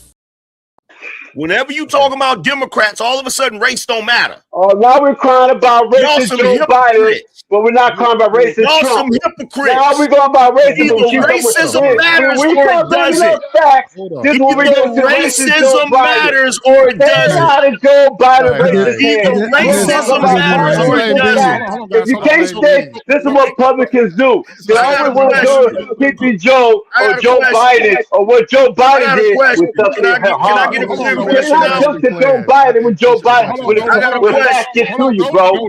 I got a question. Can I get a question out? Yeah, go ahead. Does racism matter? In the context of this question, Ain't no context. Does Yes, racism matter? I hate when y'all don't Oh, like well, here we context. go. These questions. Here we I go. heard Long somebody break, bring up redlining. Hold on. I heard somebody a little while ago brought up redlining. Yep. Why are you bringing up redlining if racism don't matter? Because it was a specific question on why black people haven't built the same amount of generational wealth. Thank you. Why haven't they? Because of what? We just told you Because of redlining. racist policy. It was a bunch of things Because that of racism, right? No, Because of racism, policy. right? So I'm gonna Racist ask again. policy. I'm gonna ask the question again. I'm gonna ask the Yes, question man. again. Let's I'm say gonna ask yes the so we question can move again. forward, man. I'm gonna ask the question again. Yes. Does racism matter? Yep. Yes, man. Yes. Yeah, we all say race So then matters. why is he talking about Joe Biden like he give a damn about black people? He He wasn't. did a lot for black people. No, he was. Can you He prove that wasn't. he's He a racist? was. Can He you prove he's a was. No, he racist? wasn't. Can you He prove was. it? Can you He prove wasn't. it? Yeah, I Hold can. on, If you stop talking. Let me answer the question. Hold on. He asked me a I question. absolutely can. Angry man, let me ask you a question, Angry man. Question. The question is this is the question. Down at the bottom right here. What measurable economic improvement can Democrats claim specifically for working class black men? Can you answer Nothing. that, Angry man? Nothing. They said the American Nothing. Rescue Plan. Democrats haven't done shit The for American working Rescue class Plan, black men, and that is a black fact. unemployment fell down from 5.3 under Trump to 4.8. I'm gonna say it Well, again. angry black I'm gonna say man. it again. I'm gonna say it again. I'm gonna say it again. Democrats Democrats have done nothing for working class black men. In fact, one of your favorite Democrats, Bill Clinton's policies disenfranchised a ton of black men. He's the reason. He's the why reason. the black workers grew by 2019? He is the Why did it reason. grow up under? He is the reason. He is the reason. How long, Goldie? Let him finish. He is the reason that there was a time where black men were able to get gainful employment straight out of high school, because we still had industry here. We still had manufacturing here. We still had a lot of those jobs here. I know this for a fact because I had one of those jobs and I was part of a union.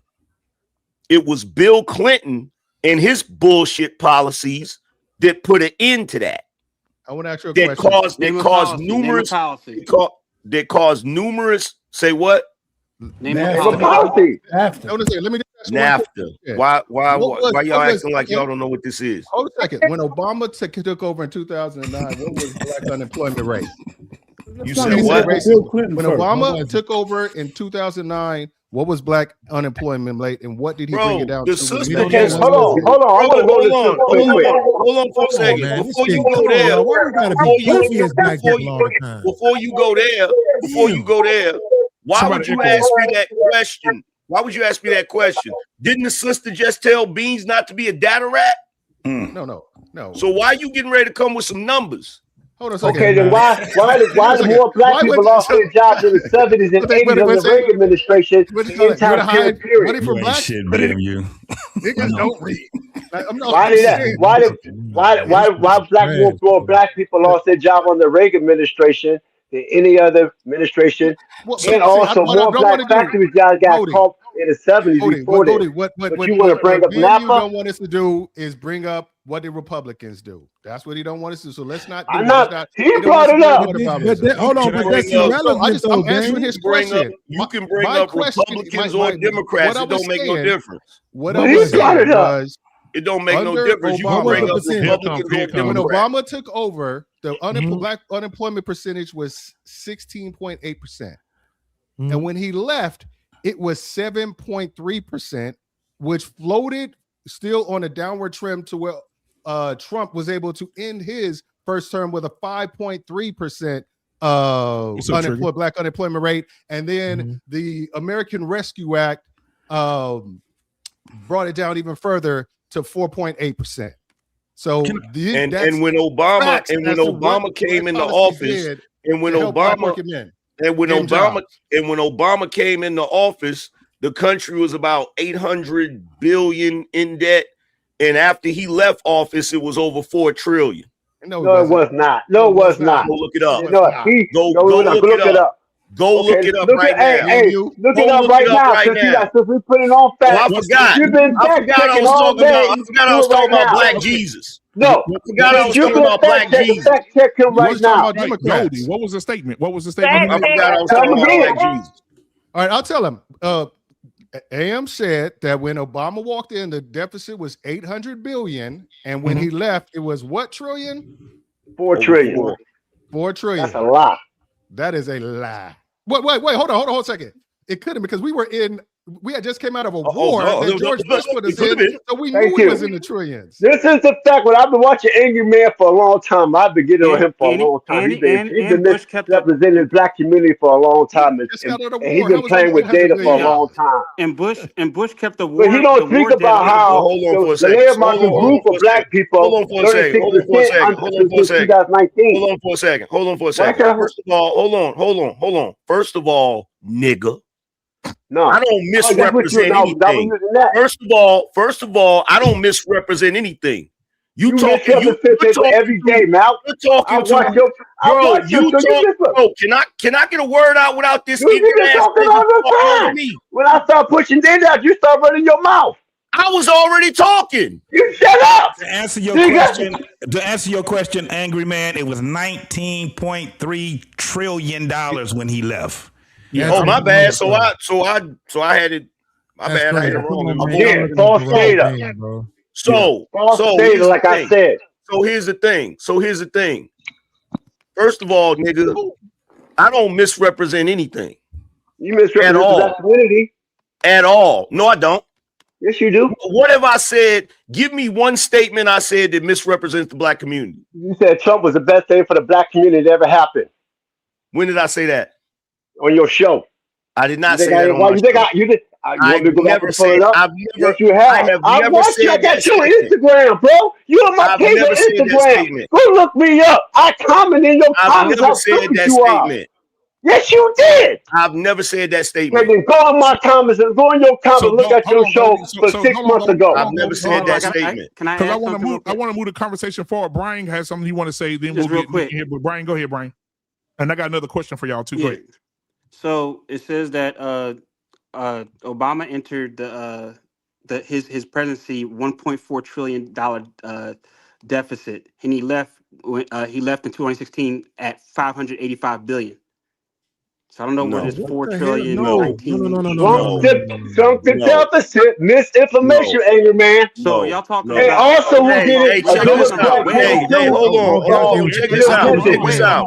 I Check see this what you're out. saying. Check this out. Check this out, you goofy ass nigga. Just because you go locks Man, don't you mean bum ass nigga, just shut up. because you go locks You don't Obama, mean you been you lying. You tap Afrocentric, dance for nigga. Trump. You Just tap because you dancing grow ass locks cool. don't mean you Shut up, you tap Afrocentric, dancing nigga. ass cool. You want to be a Just black. because you grow You want locks to be. don't mean you Get your tap. Afrocentric, nigga. Hey, Trump called you. Go tap dance for him. Well, what Go, about I the let y'all get number? it off. So I got the next question because I know this one's gonna Hey, bring yo, some. check this out. Hold on for a second. Go ahead.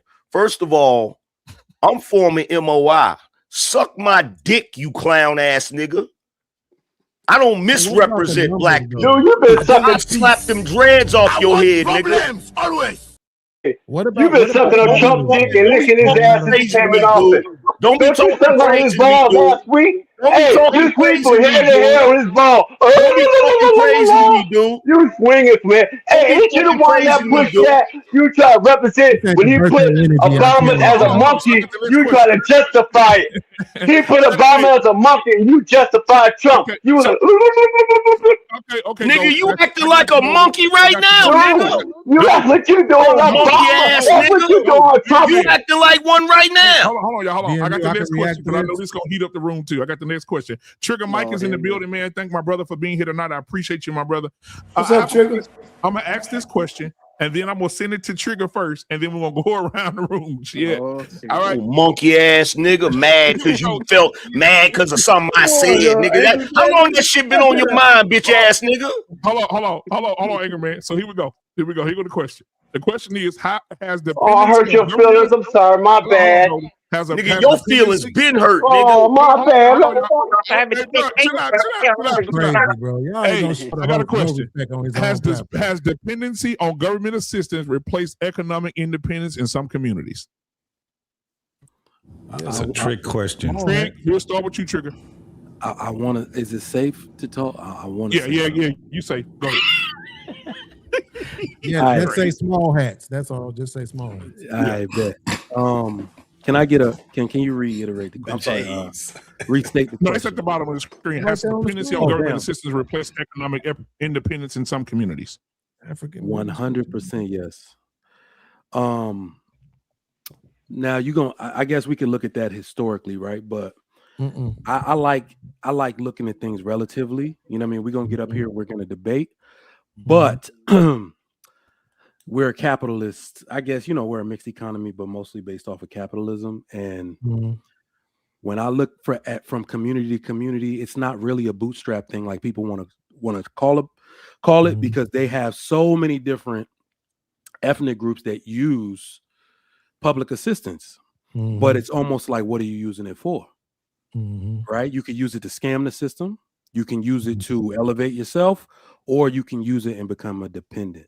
And the part I think that is the most prevalent, where you hurt yourself in your ethnic group and your children's chances and you don't grow wealth, is when you use it as a dependency crutch. That part is very, very damaging, right? Because we've seen now, look, I thought it was fake news. I'm not gonna lie to you. The way these Somalians in Minnesota was getting over on that whole thing. Look, they started daycare centers, didn't even spell learning right. Careful, you got liberal niggas up here. Yo, that don't exist. They was cracking down on these daycare centers. I was like, this can't be true. They weren't careful. You misrepresenting the black community. Be careful. I'm not a Somalian, so that's misrepresenting us. I'm not Somali either. Oh no! Now y'all ain't going. So y'all not going to include them in the black diaspora? Back to the streets with you. With your brothers and sisters, y'all ain't going to include them in the black diaspora? Never They heard don't include us. Why we're not part of the black community? They don't include us. Why we're include us? Baby, I'm a kind of person. I'm just curious because that was one of the topics. That was one of the topics. That was one of the topics that I talked about. Was I misrepresenting black people then? When I talked about how it's a shame, they doing all of that shit and they would never let us get away with it. Was I misrepresenting black people then? A blind squirrel find nuts. Shut the fuck up, nigga. Get your ass out of your buff ass. Shut up, nigga. Let me just finish my Thank you. monologue real quick. So I will say the dependency, you got to be able to mark that with something. You got to put something to it. And unfortunately, I will say in the black community specifically, the reason why it has turned into a dependency is because even with the help, let's say with education, right now we have, I think it's black boys read at the lowest reading level per capita. Is that true? No, it's you got black women. They got the black girls is right there with them. If they are higher, so it's black. If they are higher, the black girls are not that much far behind them. So black children read. Black children. There you go. Black children. Okay. So yeah. So what I'm saying is like that to me is indicative of you good. Right. So we spend the most per pupil in the United States, and yet we have terrible scores like that. Because one of the questions I keep asking on these platforms is look at how these two things is not supposed to be possible to happen at the same time. How can we have the women who are enrolling in school for the highest level of educational attainment at the same time their children are the least, reading deficient in the nation? That shows me that there's something in that chasm that's not really because they're getting vanity degrees. They're not. So look, here's the thing. They're not. It's not like they're getting. It's not like the majority of them are going into STEM programs and stuff. Like that myth that's been perpetuated is not it's not factual. And we keep hurting. Black people keep hurting ourselves when we keep on telling these lies that's not helping us. When brothers bring up the fact that the kids can't read, everybody got a damn excuse and saying, oh, they can read. No, they can't. They can't read because my students can't read. Yo, check this out. I heard you talking earlier. Right? You come with this context, right? Because here's the true answer to the question that you asked. The reason why is because they don't fucking take their kids to school with them. That's why. Right? That's why the kids read, but the mama can't. They don't go to the same schools. So what school y'all in? I'm gonna pull this up. If you think these ignorant ass niggas just running around out here right now. Come on, nobody can hear us. I swear to God. Okay, hold on. I have a very close mind. That shit's okay, dumb. hold on, y'all. Hold on, because we talking over each other. Nobody can hear us. So listen. Okay, listen to this. I'm gonna pull this up. It said black students on average do score lower in reading proficiency compared to other racial groups in the United States, according to the National Education Data. That's the key word. Score lower. Keep telling. Hold on, I got you. Let me finish.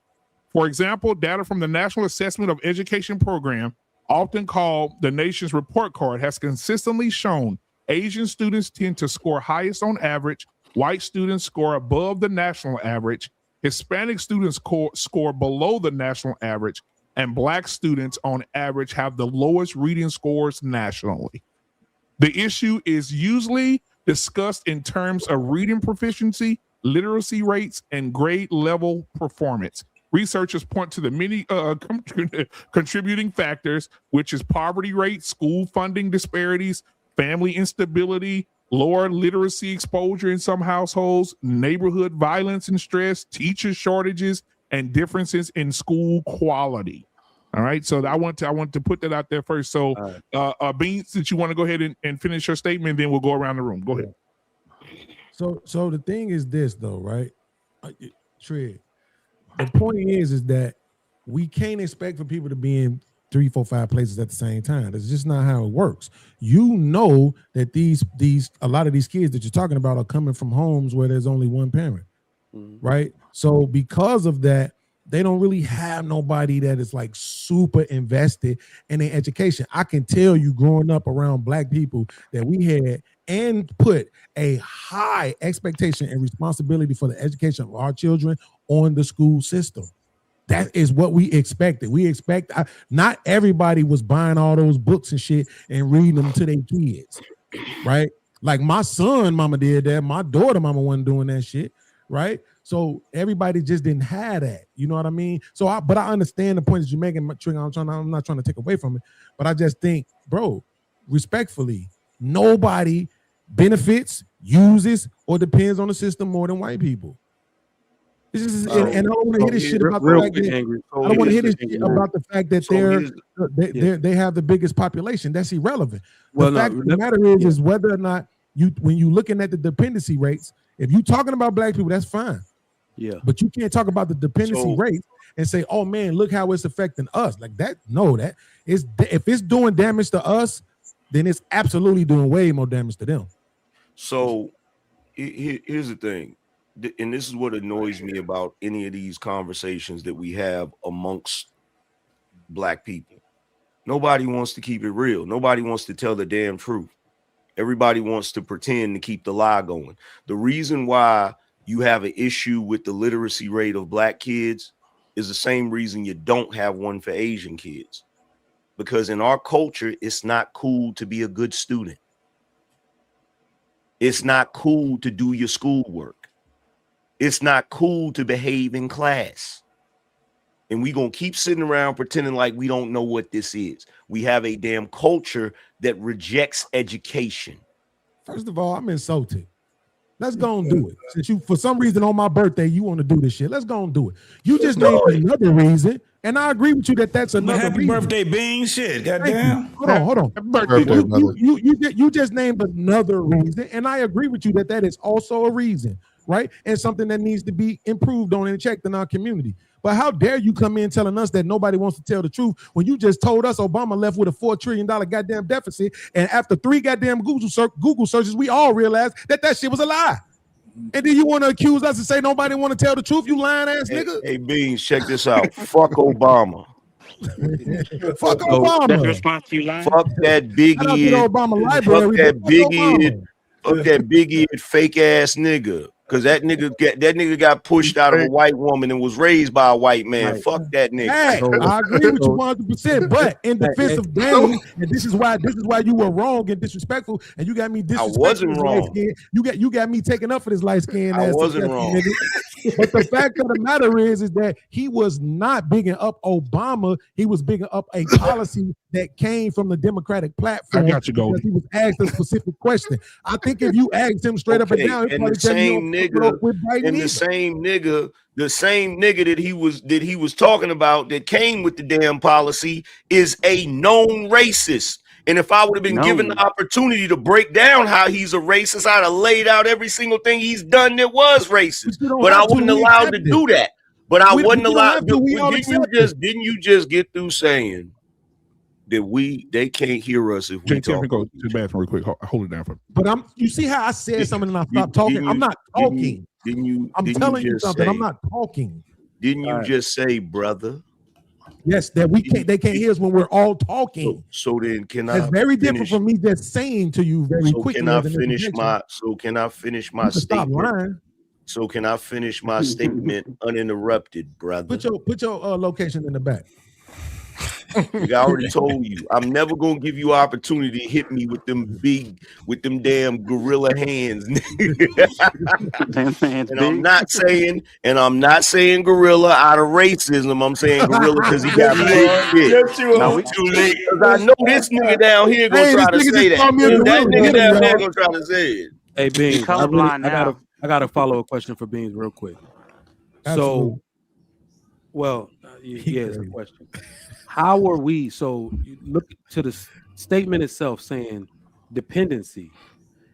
Isn't our dependency obvious if we're leaning on the school system the way you described it? And I'm not sure you actually meant to come off this way. You made it seem like at no point can black people solve their own problems without the input of the government. I wholeheartedly don't accept that. But how could I have said that? But wait, how could I have said that or insinuated that in any kind of way when all I did was point out 2 things? One, because you asked the question about why is it that these people who have the most college enrollment and the most college attendance, their kids can't read? And I said, because they don't take their kids to school with them, right? When they in school, their kids at home by themselves trying to figure out their goddamn homework because most of these parents is going to school at night because they also working, right? But the reason, Mike. Hold on, angry man. Before I have to call you out your name, I'm actually gonna agree with you. I'm about to call you the NY word. You don't want that. I'm actually gonna agree with you, but I know. But listen, what I'm saying, Trig. So my thing is this though. I'm not disagreeing with you in totality about the statements that you're making. I'm just saying, bro, I did the math. You niggas gotta let this shit go. And if y'all don't stop, I'm gonna start pulling up on you niggas. Black people, as specifically, right? When you look at food stamps and housing, I swear, look this up. You'll see it for yourself. Use it the less time. They're the least amount of time. They stay on it on average. Food stamps about a year. Housing 3 to 5 years. And they be out, bro. They actually are bootstrapping themselves with the system more than we give credit for, because we want to look at the 2 motherfuckers in our family that's been on it for 30 years. Because black people don't like the government in their business. And whenever you on those programs, they in your business. They want to know what's in your bank accounts. They want to know they want to know who living in your house. They want to know too much of your business. So here's the thing, Trigger Mike. What being said is not wrong in the sense of you do need certain things from your government. You do need certain things institutionally. The difference between black people, and this has always been the difference versus white people, the difference is you don't have an institutional stigma that discourages white kids from education the way it discourages black kids from education. You have numerous factors that actually play a role in the prison, the pipeline system for black kids more than it does other kids. So that's an issue that got to be addressed regardless. And so, yeah, I'm tracking with y'all on that for sure. My thing is like, I just kind of look at it as one of those situations like what came first, the chicken or the egg, and whose problem really is it to solve? You know, I think the family that we can blame the system, but I'm just trying to wonder if we did ourselves and our children in way before the system could ever get involved. Right? Absolutely I think not. You can't. Hold on. You gotta let me finish. Sorry, Trigger Mike. I'm sorry, but your name is Trigger. You know you're gonna trigger people. Yeah. I'm just saying, like, did you really do your child in for that low performance in reading when you decided not to get along with your baby's father? Did that come first before the government part? So that's what I'm saying, where it's like we set ourselves up and our families up for failure by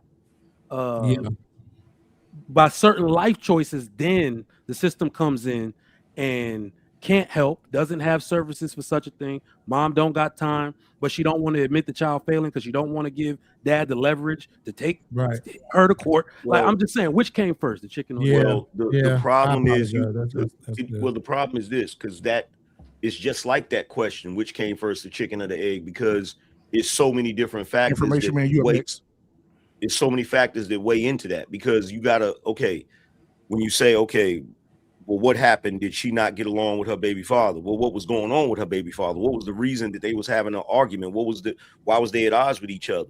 In a lot of cases, is because of the disenfranchisement of black men. It's because of black men not being able to get gainful employment. That's going to be one of the main arguments that black people have in a relationship, is financial issues, right?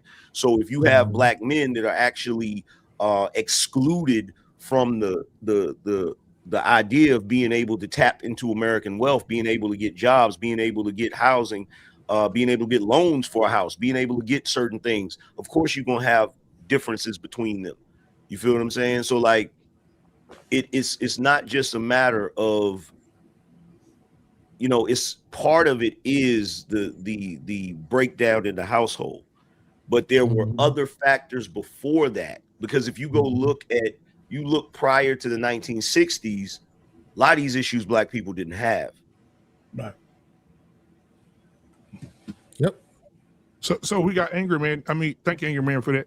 We got Information Man in the building as well tonight, man. I want to get him in to get his perspective on what he's heard so far. Information Man, welcome to the show tonight, man. Good to see you. What are your thoughts on what you heard so far? All right. Can you hear me? Yes, sir. Can you hear my mic? Okay. Yeah, you good. Yeah, we definitely have some issues, but I want to bring up some facts here. We have about nationwide, there's about 36% of black young adults 18 to 24 that are enrolled in college. 39%. On the average in the United States, it's about 39%, and about 26 whole bachelor's degrees or higher.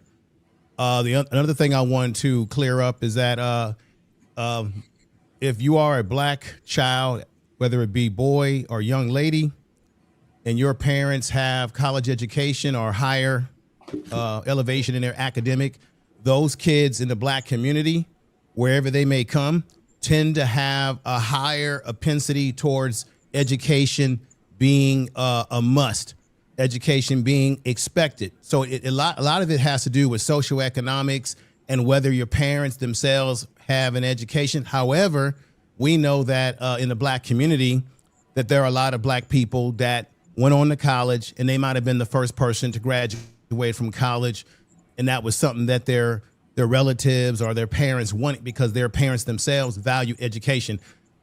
This is the problem that I have, and I've said this before on your platform before. What we do as black people is that we tend to maximize the minimum and minimize the maximum, meaning we take from what we see and we say that's black culture.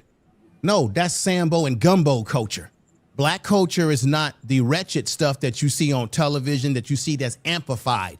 So we take that and we amplify it and say that represents black people when we don't know all black people in every community in every world. We know that socioeconomics plays a role. We know that not having a father in a household can definitely impact the structure of that household in terms of expectations that is expected of you. And so, and it also is a generational thing. I'm a Gen Xer. So my family that I came from, it was an expectation that you're either going to school or you're either working, you're doing something, you're not laying around playing video games. We live in a video game. We live in an era now where we have a younger generation that has no sense of history. And there's some laziness there. There's some entitlement there. There's some participation trophy generation, I would call it. And so there has been failures when we depend on the government too damn much. But let me say this. The black community has always valued education. I can name tons of organizations for you. I'm a member of one that have pushed high scholastic standards. But I agree with Angry Man that within some of our communities, you have, I call the Sambo and Gumbos, who will look down on you when you're pushing for education. But let's not get it conflated, because you got a lot of young black men. I myself we have mentor programs in my organization. I myself have been involved since I was 19 years old, being in college myself, helping and working with young men, young boys, and helping them to elevate themselves academically, mentorship, connecting them with black men that are professional so that they can see someone that looks like them. Because a lot of times our young men need to see us in action.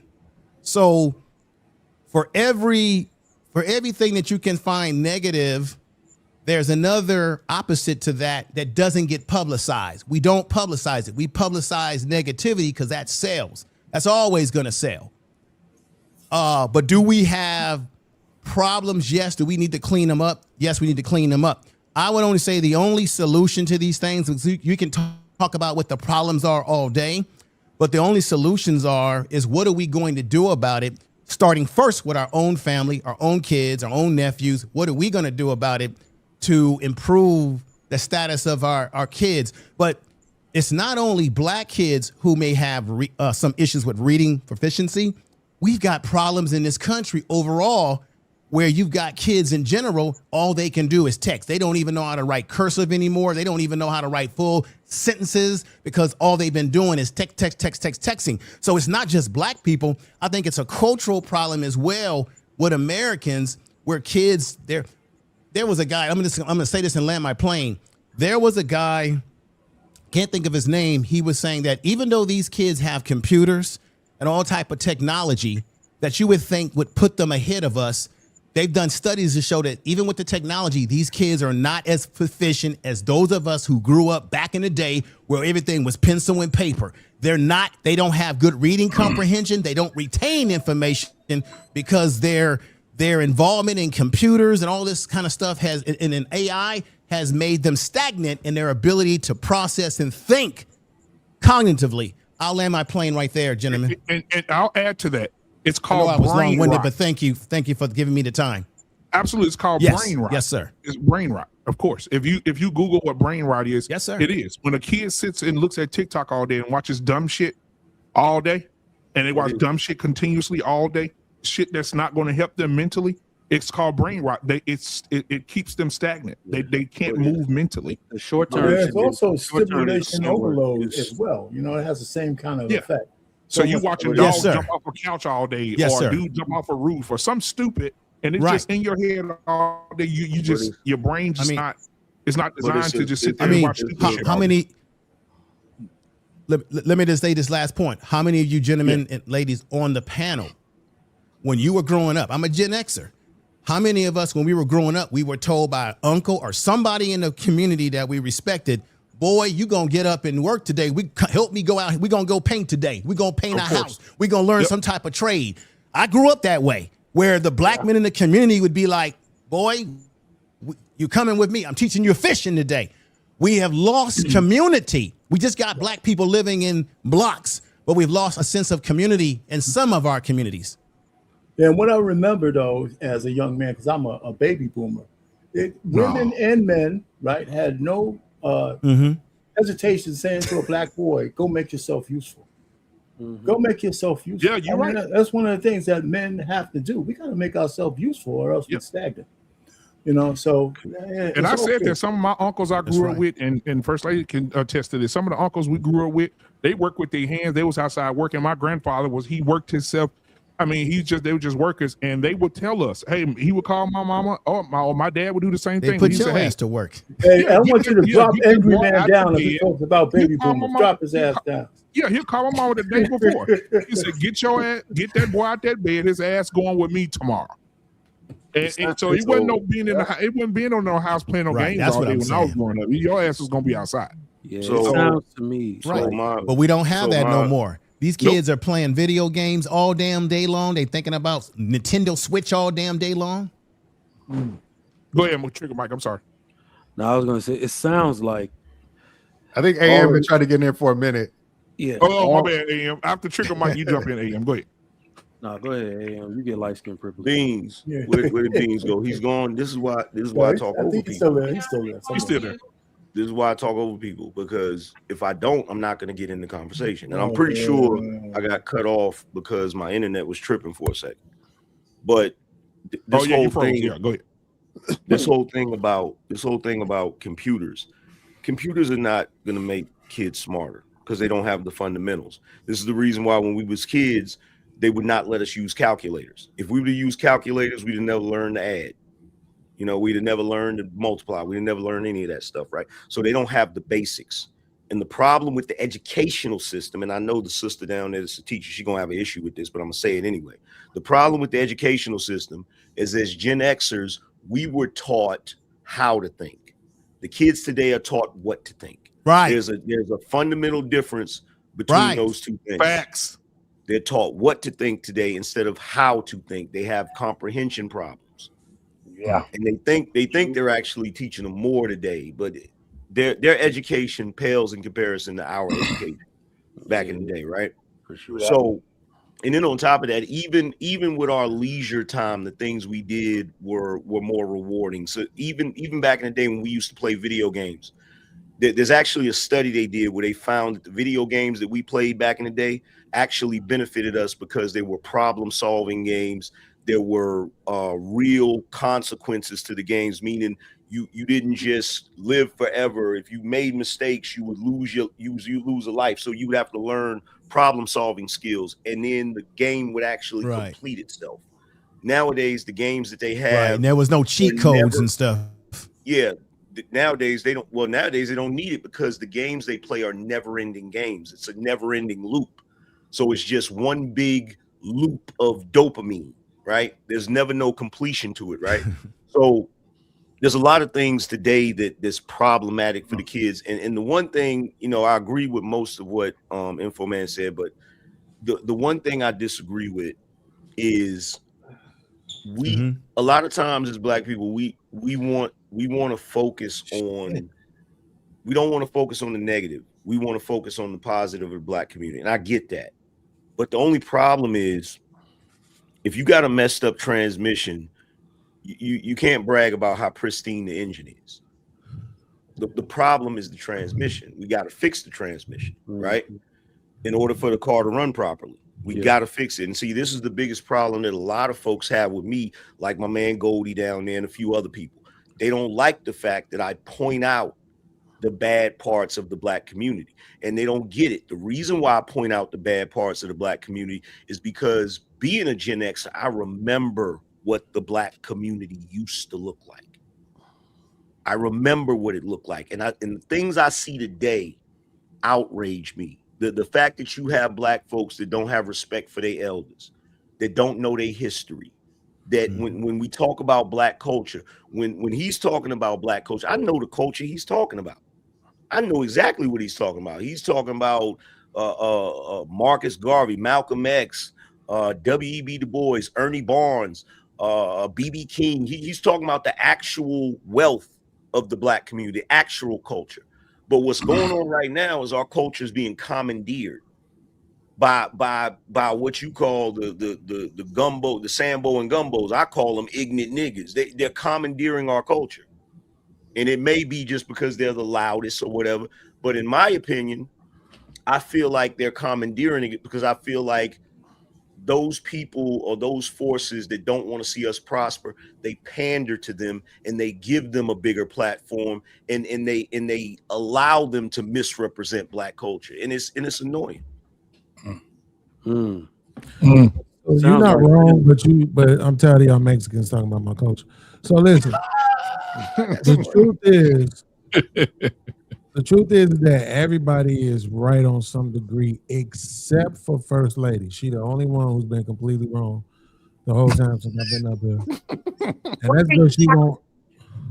But that's only because you wouldn't answer my questions, right? But other than that, I think your heart is in the right place. It ain't like I think you're some kind of demon who don't care about Black people. I find it odd that I'm listening to all these I'm listening to every panelist point of view, and everybody has a lot to say about education, and you're not even working in it. And the problem has a lot to do with it. And by the way, I'm Gen X also, okay? And a lot of it has to do with a multiplicity. And when I tell people don't get caught up in data, it's because our students' performance is based on a test that's designed by an all-white panel. That's irrelevant. We can't comment on education because we don't. But I'm not going to do it.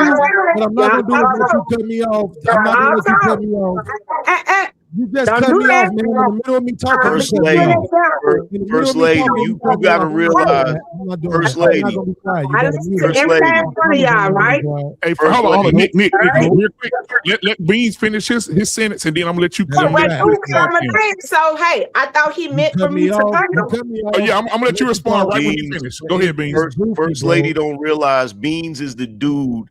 He's the grown-up version of that kid that disrupts your class. You need to realize that. No, what Beans? Well, you might be right, but what Beans is, he might be right. But there's a reason for that, because the reason is I don't like sitting through bullshit. Right? Ooh. Like, get the fuck out of here. We, at the end of the day, the fact of the matter is this: they all taking the same test, right? So you want to talk about a specific test that they gave to some kids, 100 kids in Memphis? I don't give a shit about that. What I'm talking about is test scores across. Like when I was young, it was called the Iowa test. We took what was called the Iowa test. We had the meat test. It was the same thing. Yeah. So we all had state tests, right? Right. Yeah. So that's what I'm saying. So here's the thing about it. My mother, right, who also called me today for my birthday. So right. A lot of you niggas can't say that, right? So my mama called me today. You try to say your mama love you more than my mama love me? That's a fact, nigga.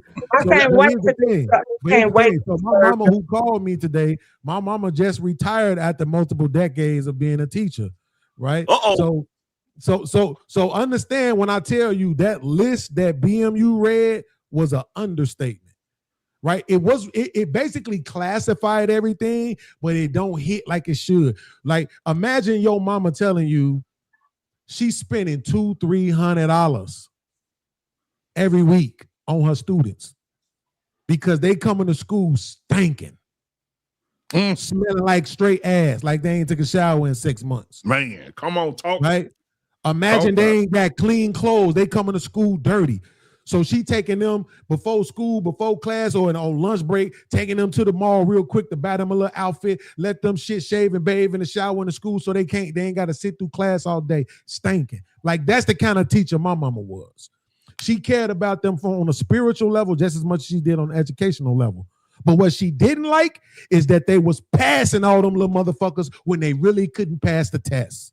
Thank you. Right? She thought that shit was problematic. Now, me, I'm going to be honest. I'm about to disrupt all of y'all. I'm going to be honest, and I hope Information Man don't judge me on this. But I didn't care. I was like, fuck it, let's get them niggas a little degree. I mean, it is what it is. They going to be who they going to be. They going to do what they going to do. Give them a degree, right? Let them get out of that situation. We know prison, the pipeline, all that shit. Let them have a chance at life without having to deal with that school shit over and over and over again after, goddamn it, 13 years of being in it. But I kind of understand it to a degree now more with the data that comes out. And when you listening to these teachers talk, and like I said, my mama ain't nobody's liar, right? If these little motherfuckers couldn't read on the level that they were supposed to be on, and my mama said it, nigga, put it in concrete. That's what it is. So that's why I'm saying, what to the point what you was making earlier, Dane. Somebody brought this the other day. Forgive me, I can't remember who it was, and I'm gonna land right here.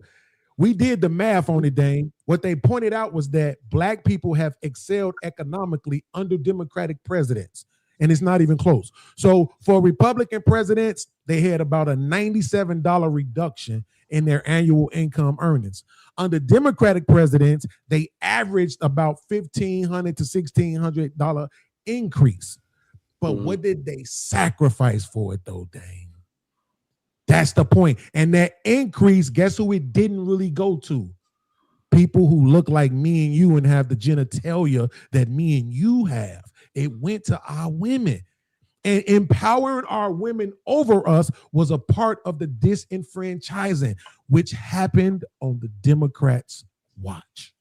And I ain't no fucking Democrat. Everybody who know me knows I hate all these bitches. All of them, Dane. Democrats and Republicans. I hope all the motherfuckers take a real cruise over there and that bitch sink. Don't forget to mention. That's a very objective observation. Don't forget to mention that under Obama, Black people. Okay, Information Man got some information, and then First Lady can go. Go ahead and say something. Yeah, I farewell. All right. Number one. Oh, take care, First Lady. That you guys look at. And we had this conversation. I've been teaching 26 years. My oldest son is 36. The youngest is 9. He just turned 9. The type of tests that were given back then are not the same. All right. So we can't even compare it. What I will tell you is in one of my intervention groups, the process is not the same test. Yeah, it's the same test, and that's what the problem is. So I'm glad that you spoke on it. The fact that everybody get the same test is what the problem is. The Asians perform well because most of them go to the parochial schools and the schools that confine to them, which means a lot of them don't even depend on certain standardized tests. All right. They deal more with performance. So the fact that all the tests are the same is the problem. Thank you for that. Thank you for that. Yeah, she's I'm actually doing my intervention groups. Okay. We reading this little passage, and they like, the passage is about a supermarket. Our kids know what a supermarket is. We call them grocery stores. And it was actually a test bank, like a sample test question from our LEAP test, and that's what we do here in Louisiana. I could give each one of you gentlemen right now the literacy test that Louisiana uses, and I guarantee you the majority of you would perform below. I guarantee you. It depends on your educational background, man. It has nothing. You can't generalize like that. Man, go get the damn test. I'm just like when they gave those IQ tests. Hold on, you know who we are. Hold on, let me say this. I wanted to make a statement. Listen at me now. Listen at me. Let me say this. Test that we use in Louisiana has nothing to do with reading words. First lady. And I told and y'all want to keep arguing with me. I'm working in it right now.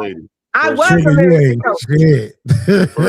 So you're dealing with something where you guys are actually trying to compare intelligence based on performance, which is not the same. We've proven it. My first degree was in psychology. Okay. We've proven that over and over that we get caught up in these tests. It's a money-making game. But you guys claim that you're so woke. First but lady. It's a money-making game. Testing is not about measuring our kids' intelligence per se. It's the money. Go and research. Fact checker. Go look and see how much money is actually spent on standardized tests. Go and look. And the problem is it is a money-making system.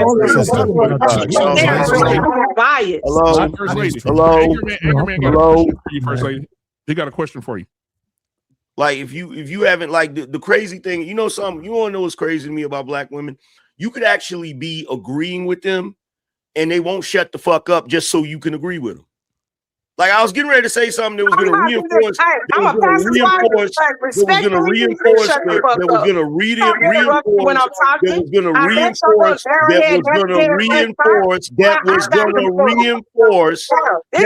to reinforce what she was going to say. Now you talked the whole time I was talking, so you need to practice what you preach, little dusty boy. Shoot, I could get down too. You better ask somebody. And I've been a pastor's wife. I came out the trenches too.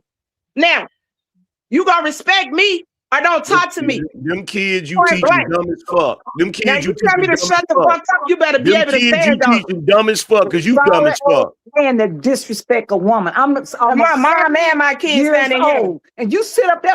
Kiss my entire yellow ass. You better be glad. Kiss my entire yellow ass. Kiss my entire yellow ass. No, she got reinforcements. That's crazy. Kiss my entire ass. How you got backup on the panel? Kiss my entire ass. Oh, sorry ass. Kiss my entire ass. You gonna talk to me, you gonna respect me. That's the one thing black women ain't taking no disrespect no more. My son is in the other room. Go get that white woman's wig off your damn head. Go get that white woman's wig off your head. Then we have a conversation. Go get that white woman's wig off your head. Then we have a conversation. You Negro. Go get that white woman's wig. I want peace. I want problems always. Hey, hold on. I'm a grown ass motherfucking man. You ain't nobody's mama. Shut the fuck up. You ain't nobody's mama. You ain't nobody's goddamn mama. Shut the fuck up. You ain't nobody's mama. Shut up. Shut up. With disrespect. Shut up. Shut up. You ain't Shut up. You ain't nobody's mama. You disrespect. You ain't nobody's mama. You ain't nobody's mama. You ain't nobody's mama. Go cook some biscuits. With your intimidating You ain't nobody's mama. Go cook some biscuits. You know, y'all gotta chill out. We derail everything. Chill out. I dropped my location, baby. I ain't scared. I'm gonna be honest. Hold on. We need to be respectful. Hold on. And I'm gonna show you. I want to be out of somebody. Peace. Because I got another question. I know I need to get Dame in on this, and I need to get information man in on this. It's a new day. Black men ain't bowing down to loud ass black women. Okay. So I need look more of my daughters crawl. Everybody saw you crawl behind my desk. Anyway, so listen, we need to be respectful, guys. Okay. I know things go get left and everybody can have their disagreements, but we need to be respectful to each other while we up here on the panel. Okay. Now, I do want to ask this question though, and this is the last question of the night, and then we can have this discussion until everybody's done with the discussion. But the question is, why is conversation around masculinity and fatherhood often controversial in progressive spaces? You just saw it. You just witnessed it. You just witnessed it. There is a thing in our culture where black women think that all of us are boys. They adopted this shit from the Jim Crow era. They think they're supposed to talk to us any kind of goddamn way. Talk about some, you don't disrespect the black women. Who the fuck is you? You ain't God. You ain't God. Walk up to me and I'm the You ain't God. You ain't God. You stop too. You can come and You get it ain't too. God Almighty. You can come and get it too. You ain't God Almighty. You ain't God Almighty. I want to hear Dame. Dame is from California. I would really like Okay, to so hear. get out of here. That goofy ass shit. Those grown men like they little boys. Right, so let me ask the question again. This ain't the Jim Crow era. So Dame, the question This is ain't the Jim Crow era. Hold on. So Dame, the question going to you, Dame, until everybody calm down, Dame. Dame, you the senator, Dame. You the Democrat I can't get out so right hard now. for some of my people. Shut the fuck up. Yo, go find me a man to talk to. Go find me a man to talk to. Educated. Go find me a man to talk to in that household. Shit. Go find me a man to talk to in that household. Hold on, Anger Man. Anger Man, we're going to ask Dame the question. Dame, everybody to calm down. Dame, why is conversation around masculinity? Get on your ass too. You better ask somebody. Why is conversation around masculinity and fatherhood often controversial in progressive spaces? Because progressives like to use like buzzwords like toxic masculinity in their conversations regarding fatherhood and masculinity. They hyper focus on negative aspects of masculinity a lot of times. So that's why a lot of it can be controversial. I think people who are having conversations. That's like I said, I am a Democrat, but I have some very conservative views. Me and my wife get into them. Some people I know get into it because I have some conservative views about certain things like that. I'm a very traditional man. I mean, but traditional masculinity. I believe in this neo masculinity that includes bullshit and and crying and all that kind of stuff. I don't believe in all that stuff. But I think people try to demonize real masculinity by attaching things like toxicity and misogyny to masculinity. So that's why a lot of times it can be controversial in progressive spaces. Can I add to that? Yeah, go ahead. I mean, you use the term progressive. So the progressive is the radical left wing, right? If we could say of the Democratic Party, they usually call them progressive. And I have a very, I look at it, you got the LGBT people over there and you have feminists. And I look at people like Sheryl Sandberg and all these other powerful women with a lot, like billions of dollars and stuff. And I'm like, why are these women attacking masculinity? And they use words like toxic masculinity. And I think the answer is actually historical. Men inherit the earth. We're the only ones with our power to go conquer, take shit as we please. And the women have the same ambition, but they don't have the power to do it. So in order to keep any power for themselves, they have to launch an attack on masculinity. So the thing that I always say about feminism, or more specifically radical feminism, they can't make themselves look strong and powerful without trying to make men look weak and inept. They cannot do one without the other, right? I want y'all to think about every powerful man you know. They got money, that has assets. When we all get together in a room and we about to talk money, do we mention women at all? Does any nigga get a raise and say, I can't wait to go oppress these bitches with the money I'm making? No, we don't. We don't do that. We don't think about them at all. But unfortunately for them, you have to put two and two together. Every single time they want to talk about power and acquiring things, they have to talk about how they're going to bring men down a notch so they can do that. They are completely misaligned with how they actually get power. A woman gets power through influence. So if I'm really going to say something, I'm saying most women today that are progressives are dumb, because men out here fighting, bloodying each other, destroying each other's reputations and whatnot to gain advancement. All a woman got to do is marry a nigga, and she rich. So that they're using their wrong power. I'm sorry, they're misusing and misaligned with how they actually gain power, right? So the analogy I like to use, and then I'll land here, is the way it works for men is that there's a diamond in the dirt. Two dudes bloodying each other over the diamond. The modern woman thinks she should roll up her sleeve and get in the ditch and fight the boys for the diamond. Then she gonna get her eyes black and be like, "Why y'all hit me? I just wanted the diamond." No. That's what the modern woman would do. A traditional woman would say, "Let me go get a towel and some band-aids.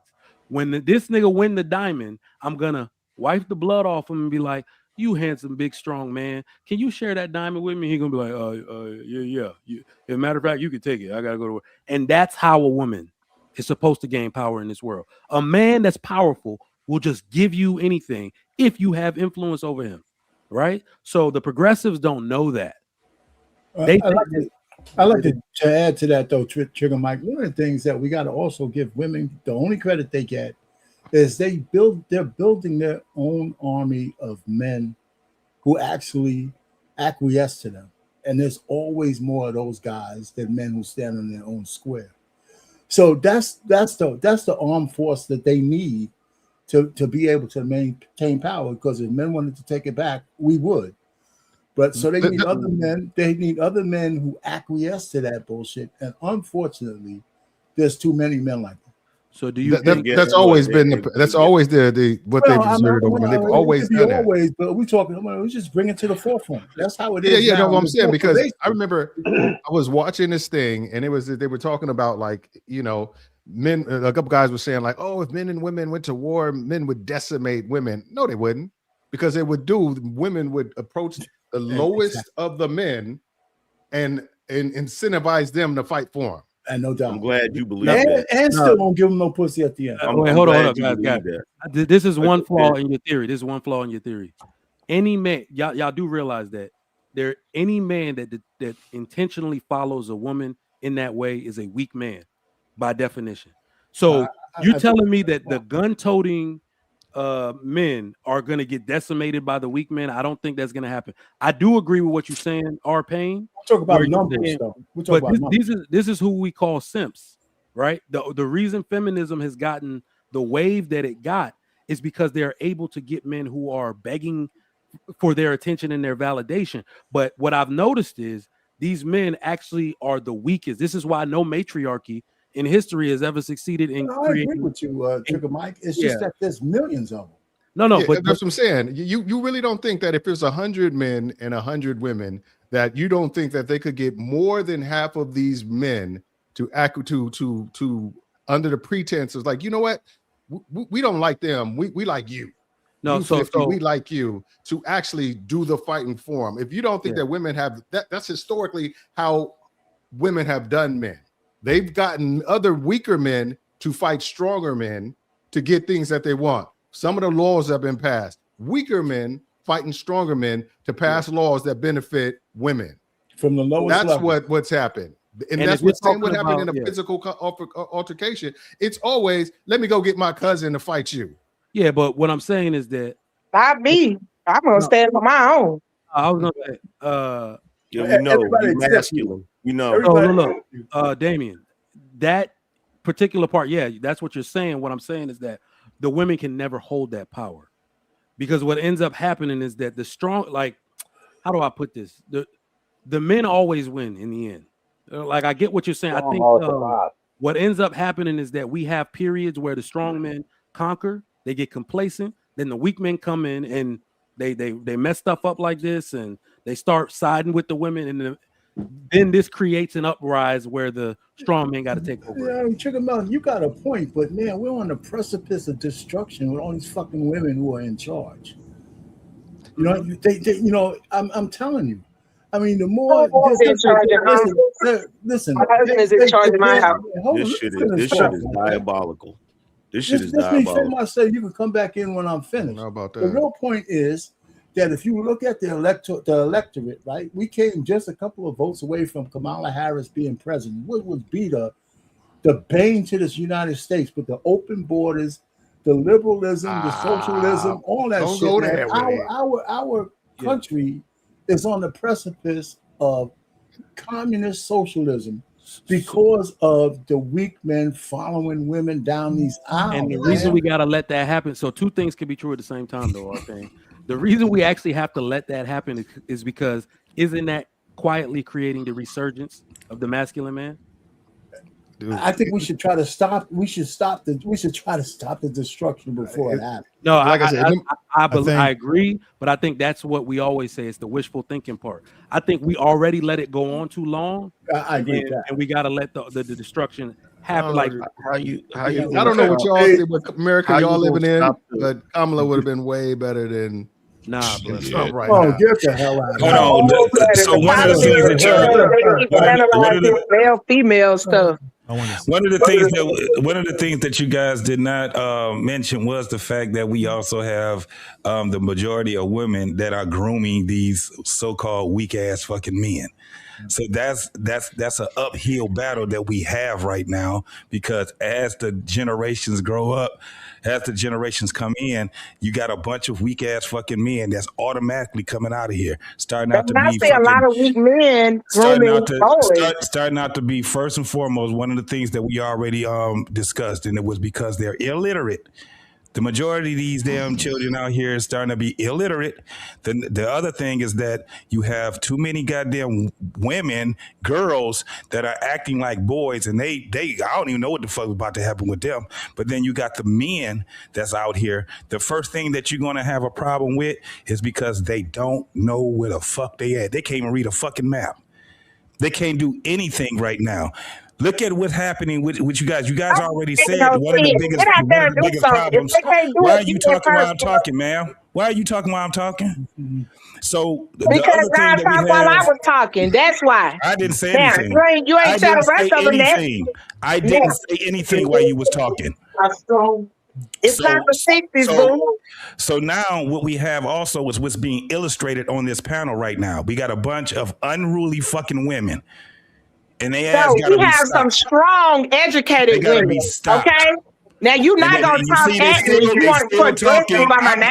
I'm not even talking to you. Educated women on this camp, and I'm a married one. To you, man. I'm not talking to you. I don't give a damn. Stop dropping the hints, then.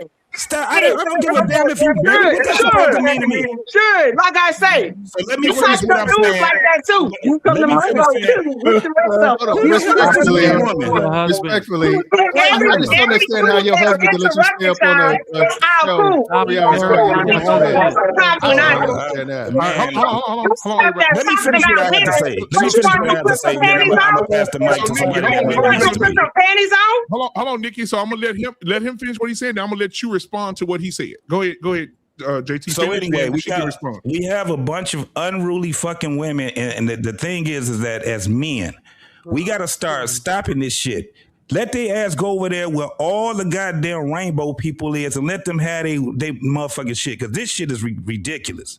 It's coming. The craziest part to me was that we was going over this whole thing of the most dumbest people. This is the first time we ever witnessed the damn generation that's out here right now is dumber than their own fucking parents and grandparents, for that matter. Well, what you expect? Look at who teaching them. I'm saying. Gucci Mane older sister teaching them right here. Hey, that's it. Right there. Top secret clearance, counterintelligence. You see who teaching them? Look who teaching them. And what's up? Look who teaching them. And what's up? Hey, this is what illustrates that whole point. Don't look me up, baby. Like I get ready to get off the panel. You scared. You intimidated by me. Now, where your credentials at? You want to compare resumes? So let me say this. Let me say this too. That's what I thought. When y'all talked about I don't pay attention. Hold on for a second. I don't pay attention to ass ignorant that resume up. Talk with your resume. You ain't educated. I don't give a damn what piece of paper a white man gave you. Baby. I don't care what piece of paper. I don't care what piece of paper a white man gave you. Your ass is not educated. Like I say, look, you are not educated. I ain't got a fake at all. The bar is very low, angry man. The bar is very fucking low. I ain't got it. I ain't got it. The bar is low as fuck. All our credentials are verified. Now that's why. That's what I was talking about earlier. That's what I was talking about earlier. That's what I thought. Niggas like that have outbred the rest of us. Yeah. That's the niggas that's having all the damn kids and shit and teaching all the damn kids. That's why the black community is in the state it's in right now. This ass ignorant nigga supposed to be an educator of 20-some years. Shut up. That's what's this wrong nigga right here. You sitting on the I never had no teacher that act like that, bro. What you doing in our I community? never had no teacher What that you act doing like about the that. kids in our community except for putting them Hey, down? JP, you What hear you me? doing? I've never in my What you life doing? had a What you teacher doing that in acted the like that. Go pick your Bible up. I would have dropped Go out of pick your school Bible if I up. had a teacher What you like this. supposed to be Me doing? too. Unfiltered. I just want Me to too. Hey, Go pick your All right, Bible man. up. we got to get this under control, man. Well, what Hey, is listen, that you talking about? hold on, just a second. So just a This is second. crazy. I want to go back to what we said about the weak boys because everybody are teachers and everybody do everything they do in education. But I'm telling you, here in Dallas, Texas, when we're coaching young men in Little League football and they're 6 foot tall, 5'11", 220 pounds, solid, and they mamas are dragging them out there because they see it in them.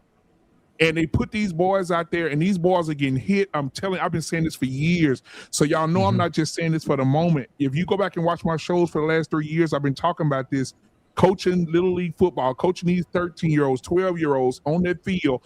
These young boys are, I've never seen. It's got to the point, Damon, I quit.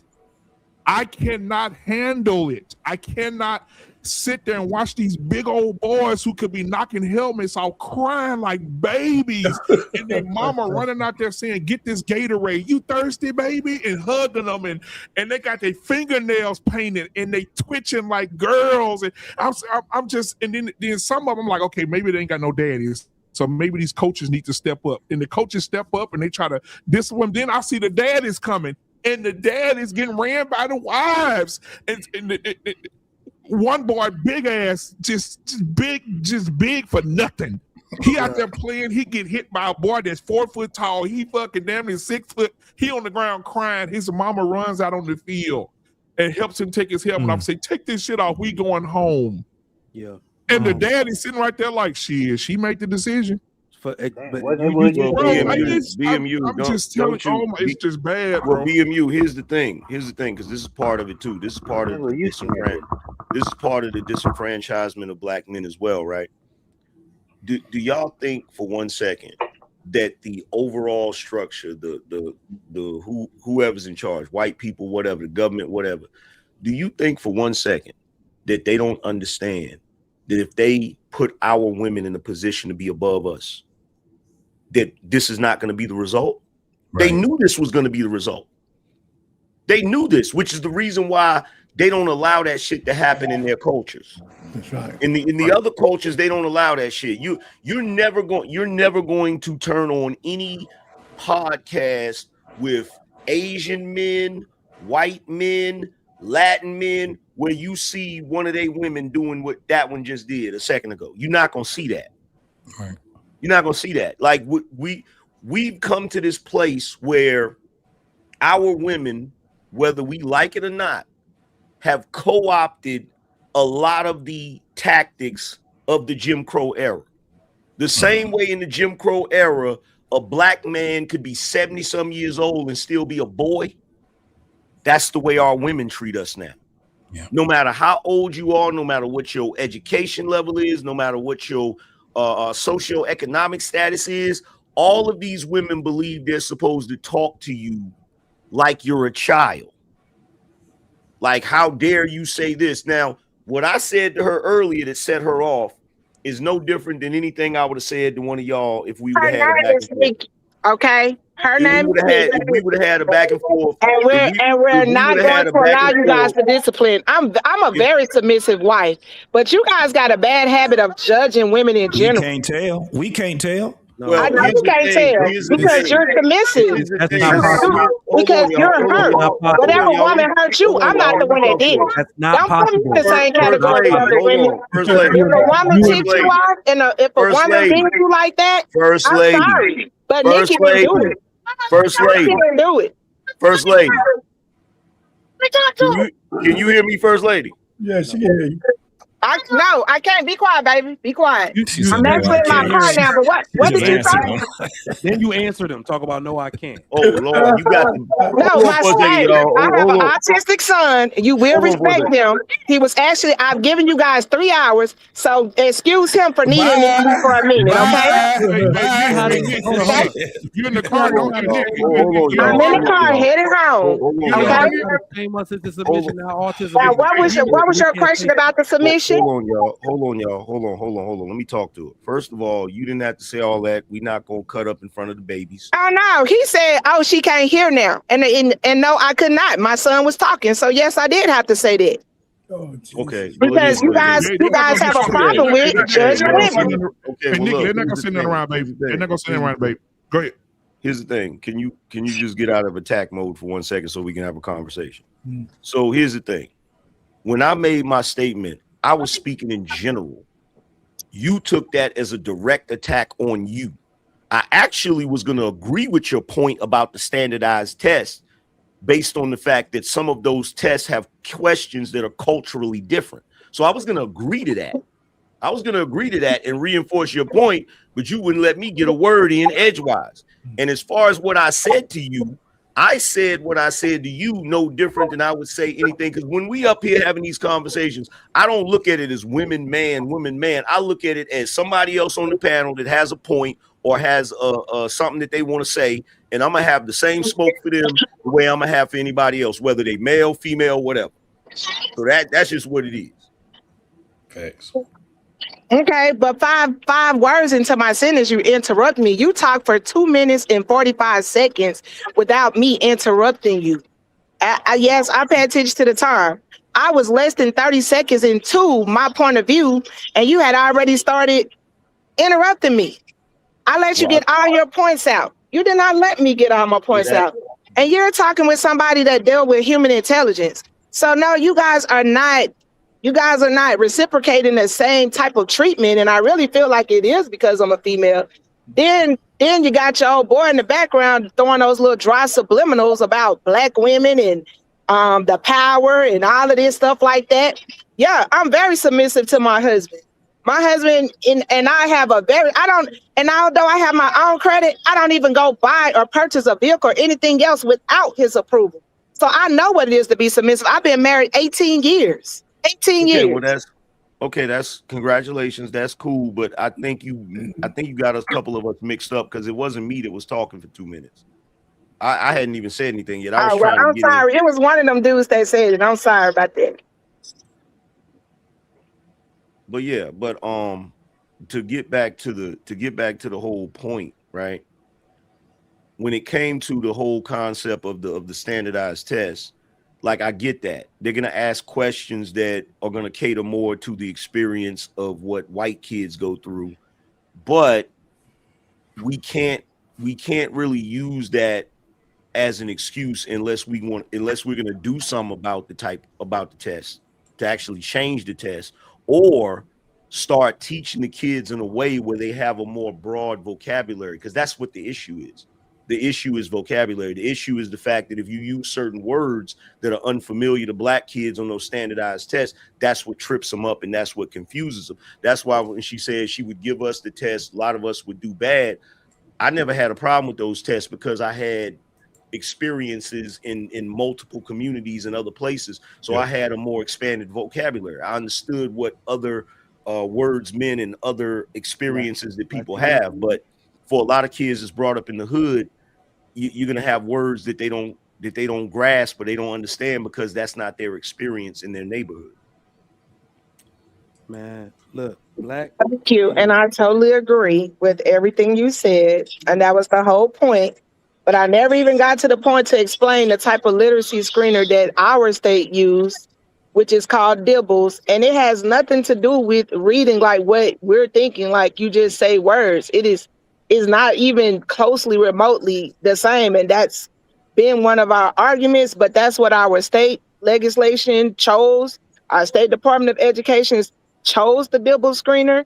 In addition to that, they have to also take the LEAP test, which is the actual ELA test. But it's not the way we think, where the vocabulary, it may ask you, hey, so they may want you to pretend that you were in that situation or apply that skill.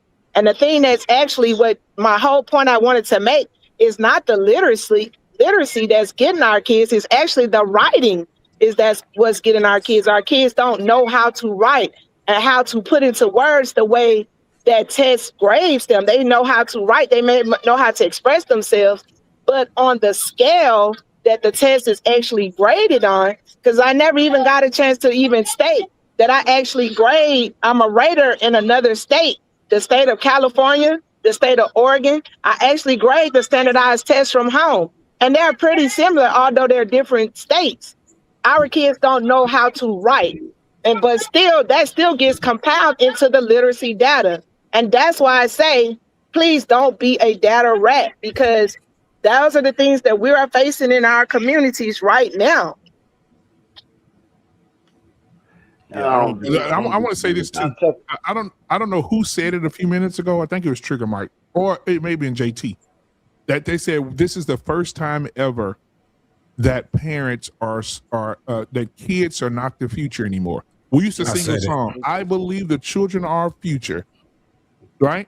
I don't believe that anymore. I believe that we're living in a time right now that when we fade out, especially the millennials, when we fade out, because we was right there in the middle of it. We was right in the middle of the of seeing the shit from cassette to CD to DVD, Blu-ray, digital. We would ask Jeeves to Google to all this other shit, LimeWire to now. We were just right in the middle of it. But I'm saying when we fade out, we are smarter than our children, guys. That's a fact. Yeah. If you put parents in the classrooms with their kids right now, we would achieve higher. We're just smarter. And it used to be to a point where you were smarter. It used to be to the point we would go to our grandmother's house and we would have to hook up something for our grandmother because she didn't know how to do it. We had to teach her how to do the remote, teach her how to get the cordless phone, teach her how to charge this, right? And now it's to the point where we're teaching our kids to do shit that they should know more about than we do. So you know what? Hey, hold on for a second, y'all. Hold on, because I had to pull up. And Trigger Mike, you can cook right after Angry Man. Go ahead. I had to pull up this test that she was talking about, where she's talking about the Dibbles practice for letter naming fluency, phoneme segmentation fluency, and nonsense word fluency. This is some bullshit. I see why this would confuse kids.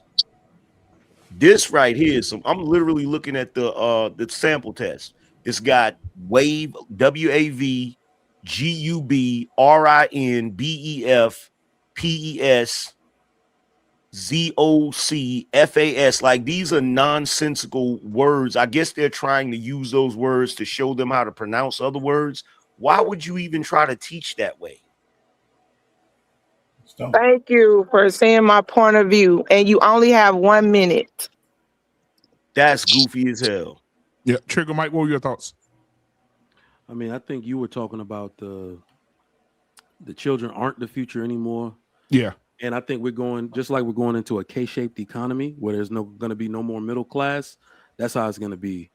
And the bad part is that it's basically going to be single people in single parents versus the families, the intact families.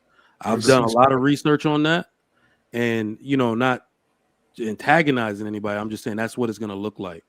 The people who take the time to focus on their children's education, they got grandmas living with them. They have an insulated community. Those kids are going to be the kids of the future that we're talking about, and the rest of the deficient kids are going to come from households that don't have that exact model. Because, like Bean said, they don't have the time. They're going to actually have to invest more time into work just to make ends meet. And they're not going to be able to read to the children. I got you. Right? And they cutting healthcare, child care out for a lot of families nowadays. Yeah, not only is that true, it's one of those things where it's like the more things change, the more they stay the same. People say, oh, the family model gone, man. It's new times. Well, those times are about to be more pertinent than ever. Yep. Beans, what you got, man? Yeah, I wanted to say this. I gotta go. I gotta finish kicking it for my birthday, but I only got 1 minute left. But I wanted to say this. So I was just talking to my mom's, right? I'm mad old girl is gone because I wanted her to hear some of this too. She said a lot. I can't remember it. She's still here. She's still here. Oh, she's still here. Okay, cool. I'm still here. Okay. She said a lot, right? I can't remember it all. I don't process the way I used to, BMU. I used to hold information. Be ready to go back up on somebody. That shit is going away, man. I'm just like literally watching my memory leave me. It's crazy. But man, I asked my mom this, bro. I said, what percentage of your kids would you say either was below their literacy level or just really struggle with literacy. I had to ask her twice because she said 90%. Now, this is the thing about it. I want to make sure I get this information. My mom mostly taught at schools dealing with special education. So this matters a lot. You good, right? JT? Because like when I asked her, well, what about Lane Tech, which to this day is like top 2 high schools in Chicago. She like, no, they're not dealing with that because they got selective enrollment, right? They get to look at your grades and all this other stuff and say whether or not you getting in there, right? And they get you out of there real fast if it looks like you're not compliant or competing for that matter. Then about the test that the young lady was saying that they have, right? She showed me the test that they take at her schools. She sent it to me. It's called hold on. It's called the CTEA, the Kaufman Test of Educational Achievement, right? And a part of that is something called nonsense word decoding, right? Which is what the sister was telling us about. But as I was trying to explain to her earlier, that's only one part of it. Right? So if you have a problem with being able to notice these are nonsensical words, right? Hey, I can understand that. But then there's Okay, another so part. hit the pause button Listen, then. you not cut me off, please. No, let you listen. respond. No, it's not. No, listen, you He can stop talking doing about the that. nonsense words. He said it's one part. It's actually 2 in 1. Let him That's finish speaking, Bro, man. this is insane. Like, you're a professional. You're telling us that you've been a professional for 26 years. Why can't you do it with me? Because I'm not white? I'm trying to wrap this thing up so I can put my son in the bed so I don't have to do comment. is hit the exit button. Then nobody's Trying to holding you wrap this captive. thing up. Oh yeah, if you I gotta go, just Nick, on yeah. site correction. Yeah, Nick, if That's you gotta go, crazy, yeah, bro. that's fine, But to baby. be You gotta go. rude like this, You gotta bro, go. you would Yeah, never say he that to a brought up white a part man. of the test that I brought up, and I just wanted to correct him that the nonsense words is actually 2 portions of the test. It represents 2 portions of the test. And then I was gonna Which let you means continue what? on. But Can continue I on. ask? Can I But ask one but what question does before she leaves? Before she but leaves, what does that mean though? Right? It doesn't mean anything, even if you're saying that it's 2 parts. Because I never said it was Because only it's the one. heaviest weighted item on the test, sir. That's fine, why. but the point But is God that bless that's you. not the only thing that they use to determine whether or not kids can read. How In many more? Louisiana, they do, sir. I said Absolutely, it that's over and fine for over. you. In That's fine for Louisiana, you. they You do. see how you keep doing this? I'm trying Whether to be you're right or respectful not, because you I got a still woman shouldn't in cut the him house with off, me. man. Dude, Jesus Christ. Like, this is insane, bro. I shouldn't have to be white to get consideration from a sister. At the end of the day, the point is What's this: if it's a insane is part or 2 parts, it doesn't what's matter. insane is you won't land your plane. I got a question to ask her before How she the fuck leave I'm gonna land my about the plane thing. if she keep cutting me off? Well, you're What the not fuck are You you understanding, was man. You've talking been talking on about, this for a thing goofy 3 ass minute boy? hours, before she man. interrupted you. You was talking for a minute before she interrupted you, Beans. Come on, And bro. I just was gone for 30 minutes, cocksucker. What the Drop fuck the that low, mean? nigga. Drop the low. That's all you I gotta ain't done do. yet. I'm never gonna do that. I'm never gonna do that. So anyway, All so the BMU. long-winded So motherfuckers always right. So want here's to the be thing, though, the right? bike. So again, it's a whole lot of. It's about 5 other components. Some shit I didn't even think that they considered reading. I thought reading was you put a word in front of me and I'm able to tell you what the fuck it is. But it's more to it than that. They actually quiz them on reading comprehension as well too, meaning understanding. If they show you a definition, even if you don't know the word, you're supposed to be able to say what that definition is for that word based on how it's used in a sentence. So it's a lot of other components that they use to test that. But in these good schools, no. But in these lower case schools, these schools with special education, I'm sorry that I believe the white man's data on this one. All right, Anger Man got a question for you, Nikki. Go ahead, Anger Man. Thank you. Yes, sir. Could you pull the screen up again, BMU, please? So here's my question, because I never had to deal with this when I was in school, right? Me either. So are they asking them to read these nonsense words as if they're words, or are these a way of trying to show them how to pronounce other words? That's what I can't figure out. Okay, so this portion of the test actually tests their ability to blend words. So when I told them that it's 2-in-1 test, when it's 2-in-1, one is your correct letter sounds. So the student can actually sound out each individual sound and then blend, or they could just blend the entire word. The danger in that is that they only have 1 minute. If you're special ed, you still only get 1 minute. You receive no accommodations on the test. Damn. Also, the literacy screener for the state of Louisiana for grades grades K through 3 is Dimples. That is what they use for our literacy data. Wow. It's not the LEAD test. The LEAD test comes into play for 3rd and up, but our major literacy screener is K through 3. It's the Dimples test. That is a 2-in-1 portion of the test. Now, this is something that our students had the ability to prepare for. We used to use a type of assessment called STAR assessment. Once our Black students began to perform well on the STAR assessment, they said, oh, well, we're not using that anymore in our data. They won't even allow us to use it as part of what we call an SLT. So it's like, oh, no. Every time we close the gap, they come up with another type of assessment. Come up with some okay? more.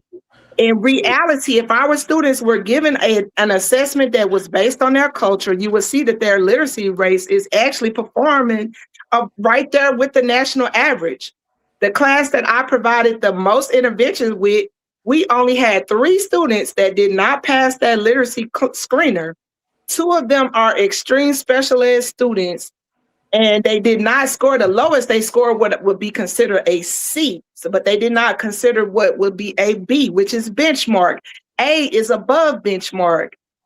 F is well below. So we had 2 students out of 20 students that performed well below. But if you look at that data, our kids come from the worst portion of our time. It's a community called Parkview and Trishelle. Go look it up. They all over social media and the news because it's our worst area. It's a murder. But guess what?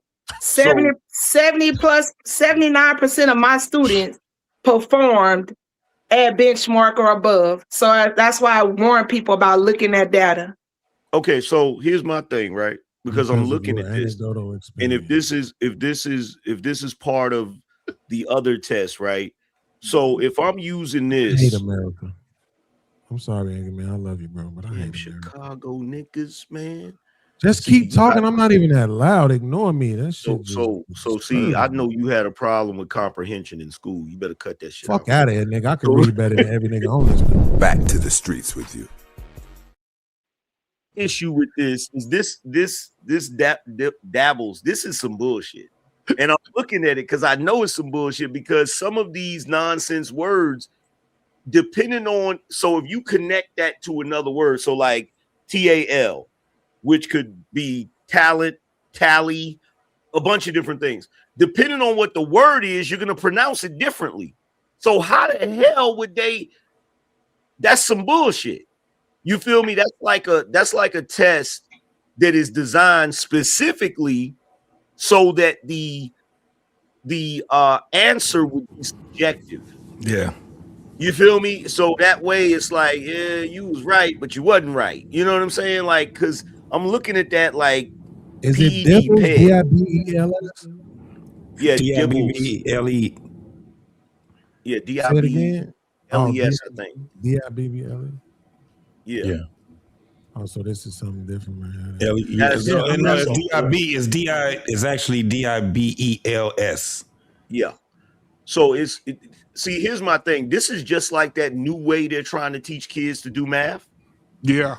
Yeah. It's like, why are you confusing them like that? Stupid as fuck. Yeah. Stupid. That's what this is. That's what this is. But this is what I'm saying though. But this what I'm saying though, Angry Man. That's fine. But one thing has to be true. Can these motherfuckers read? I'm telling you, when I was in college, bro, and I went to a fucking community college. I tell the story a lot. JT, you probably heard me tell it. My teacher showed me kids' essays. Them shits was like I was standing on the street corner. Mm-hmm. I mean, niggas had walked over here, and so what had happened was, and then, I mean, like, that shit was crazy, right?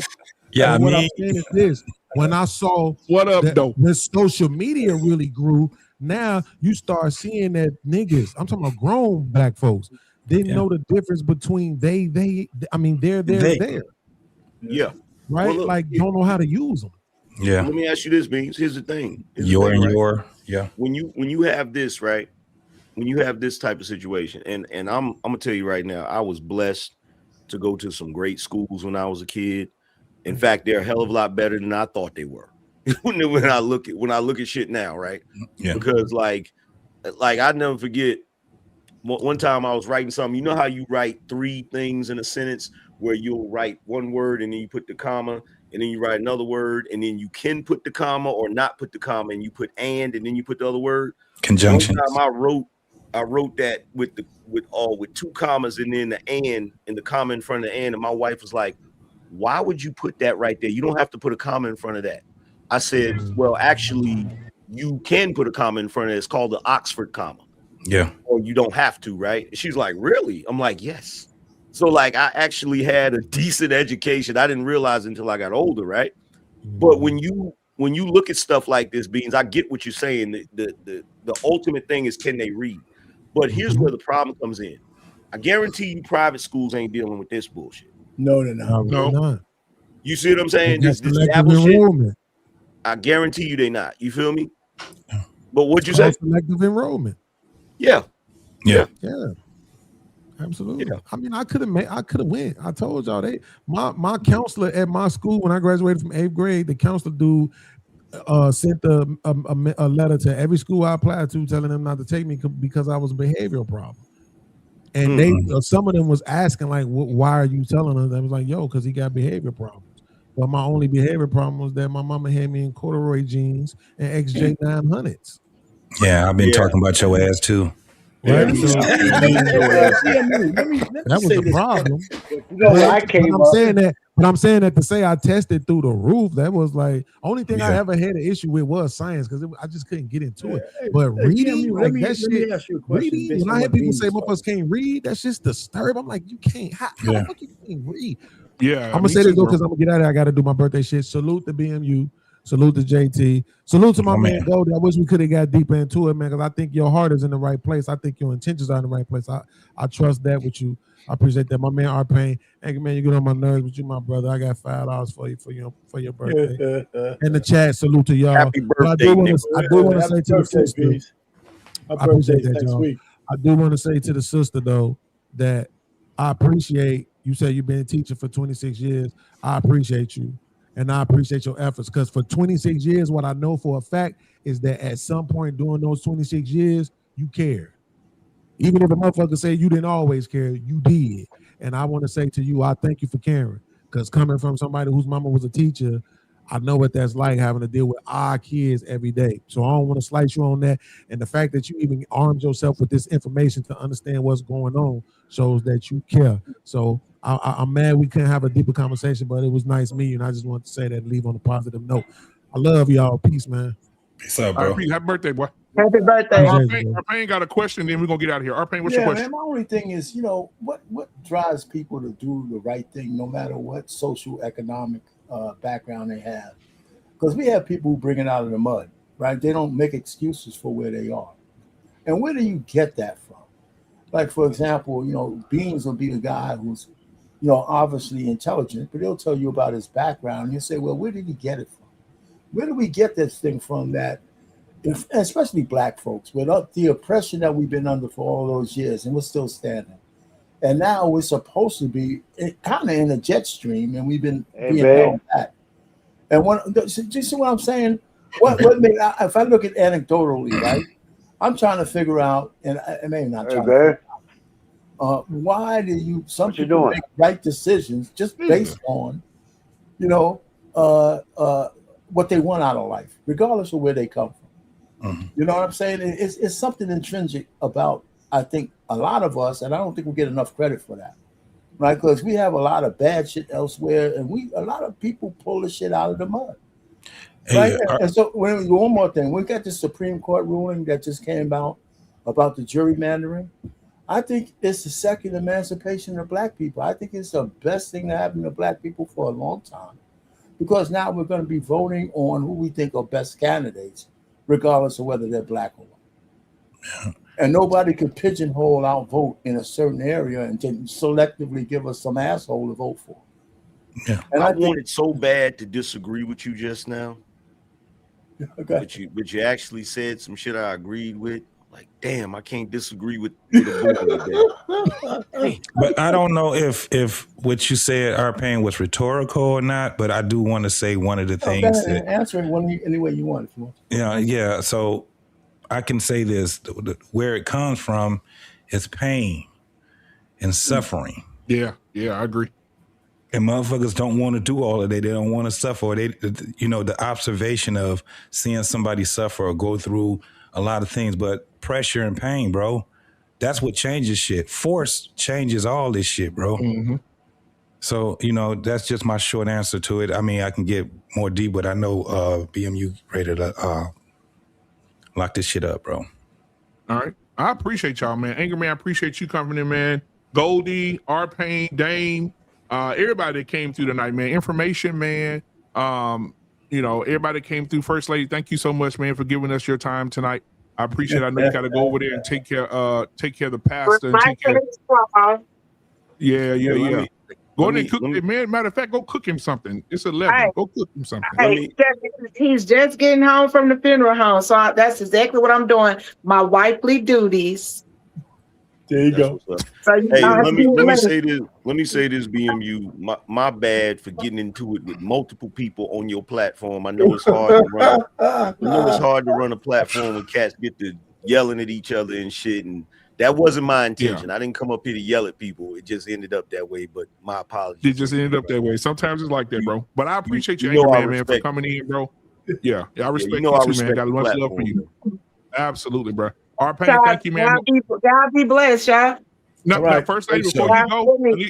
God forgive me for all that cursing I did tonight. First Lady, before you go, I just want to introduce you to R-Pain. I want to introduce you to R-Pain over here because R-Pain, he teaches Bible study. In the last Bible study he taught, he taught this right here. The toughest things any man has ever done is turn down a nice piece of willing, steaming ass piece of pussy. Classic. You would never live it down, our pain. And that's real. That's 100. That's real. That's real. But I appreciate y'all, man. We're gonna end it on that note. Right. Book of dick. Yeah, you run from that, your man. I hope you running from it. Hey, man, y'all be good, man. I love all y'all, man. All right, bye-bye. Love you back, bro. Yeah. Black Man Unfiltered Network. We ain't here to play nice. We here to flip everything they told you was normal. Hey! Yeah. Hey! We flipping tables. Yeah! We breaking labels. Facts! No more silence, no more favors. Truth hit hard, can't save it. Yeah! We flipping tables. This that real, no cable. Hey! If it's fake, we unplug it. Welcome to the table. Yeah! I came in the room, they was comfortable, quiet. Smiling in your face, but behind it is riot. They told me be calm, but I'm built for the storm. When the truth in the building, you better transform. They don't like a man when he speak with direction. They love you when broken, confused, and correction. But I'm on a mission, I'm changing perception. No filter, no fear, just raw intersection. System designed just to keep you disabled. Mentally trapped, spiritually labeled. I'm cutting the cords, the lies getting fatal. If it ain't the truth, I'm flipping in the table. We flipping tables. Yeah, we breaking labels. Facts. No more silence, no more favors. Truth hit hard, can't save you. Yeah, we flipping tables. They said don't question, I said watch me. Too many men out here living sloppy. No guidance, no code, no structure, no lead. Now we wonder why families bleed. This ain't hate, this accountability. Look in the mirror with this vulnerability. Masking and frame with responsibility. That's what they fear, that stability. I'm calling it out, no sugar, no glaze. We breaking these cycles, we shifting in the phase. Legacy built, not lost in the maze. We done being silent, we entering Podcast. It's a movement. It's a reset. If it's built on lies, it gotta fall. We flipping tables, no fear, no fables. Black Man Rise, we stable. Now we changing the label. We flipping tables. Truth is non-negotiable. Black Man Unfiltered. This the voice they ain't controlling. Flippin Tables Podcast. Black Man Unfiltered Network. If it don't make you uncomfortable, it ain't real.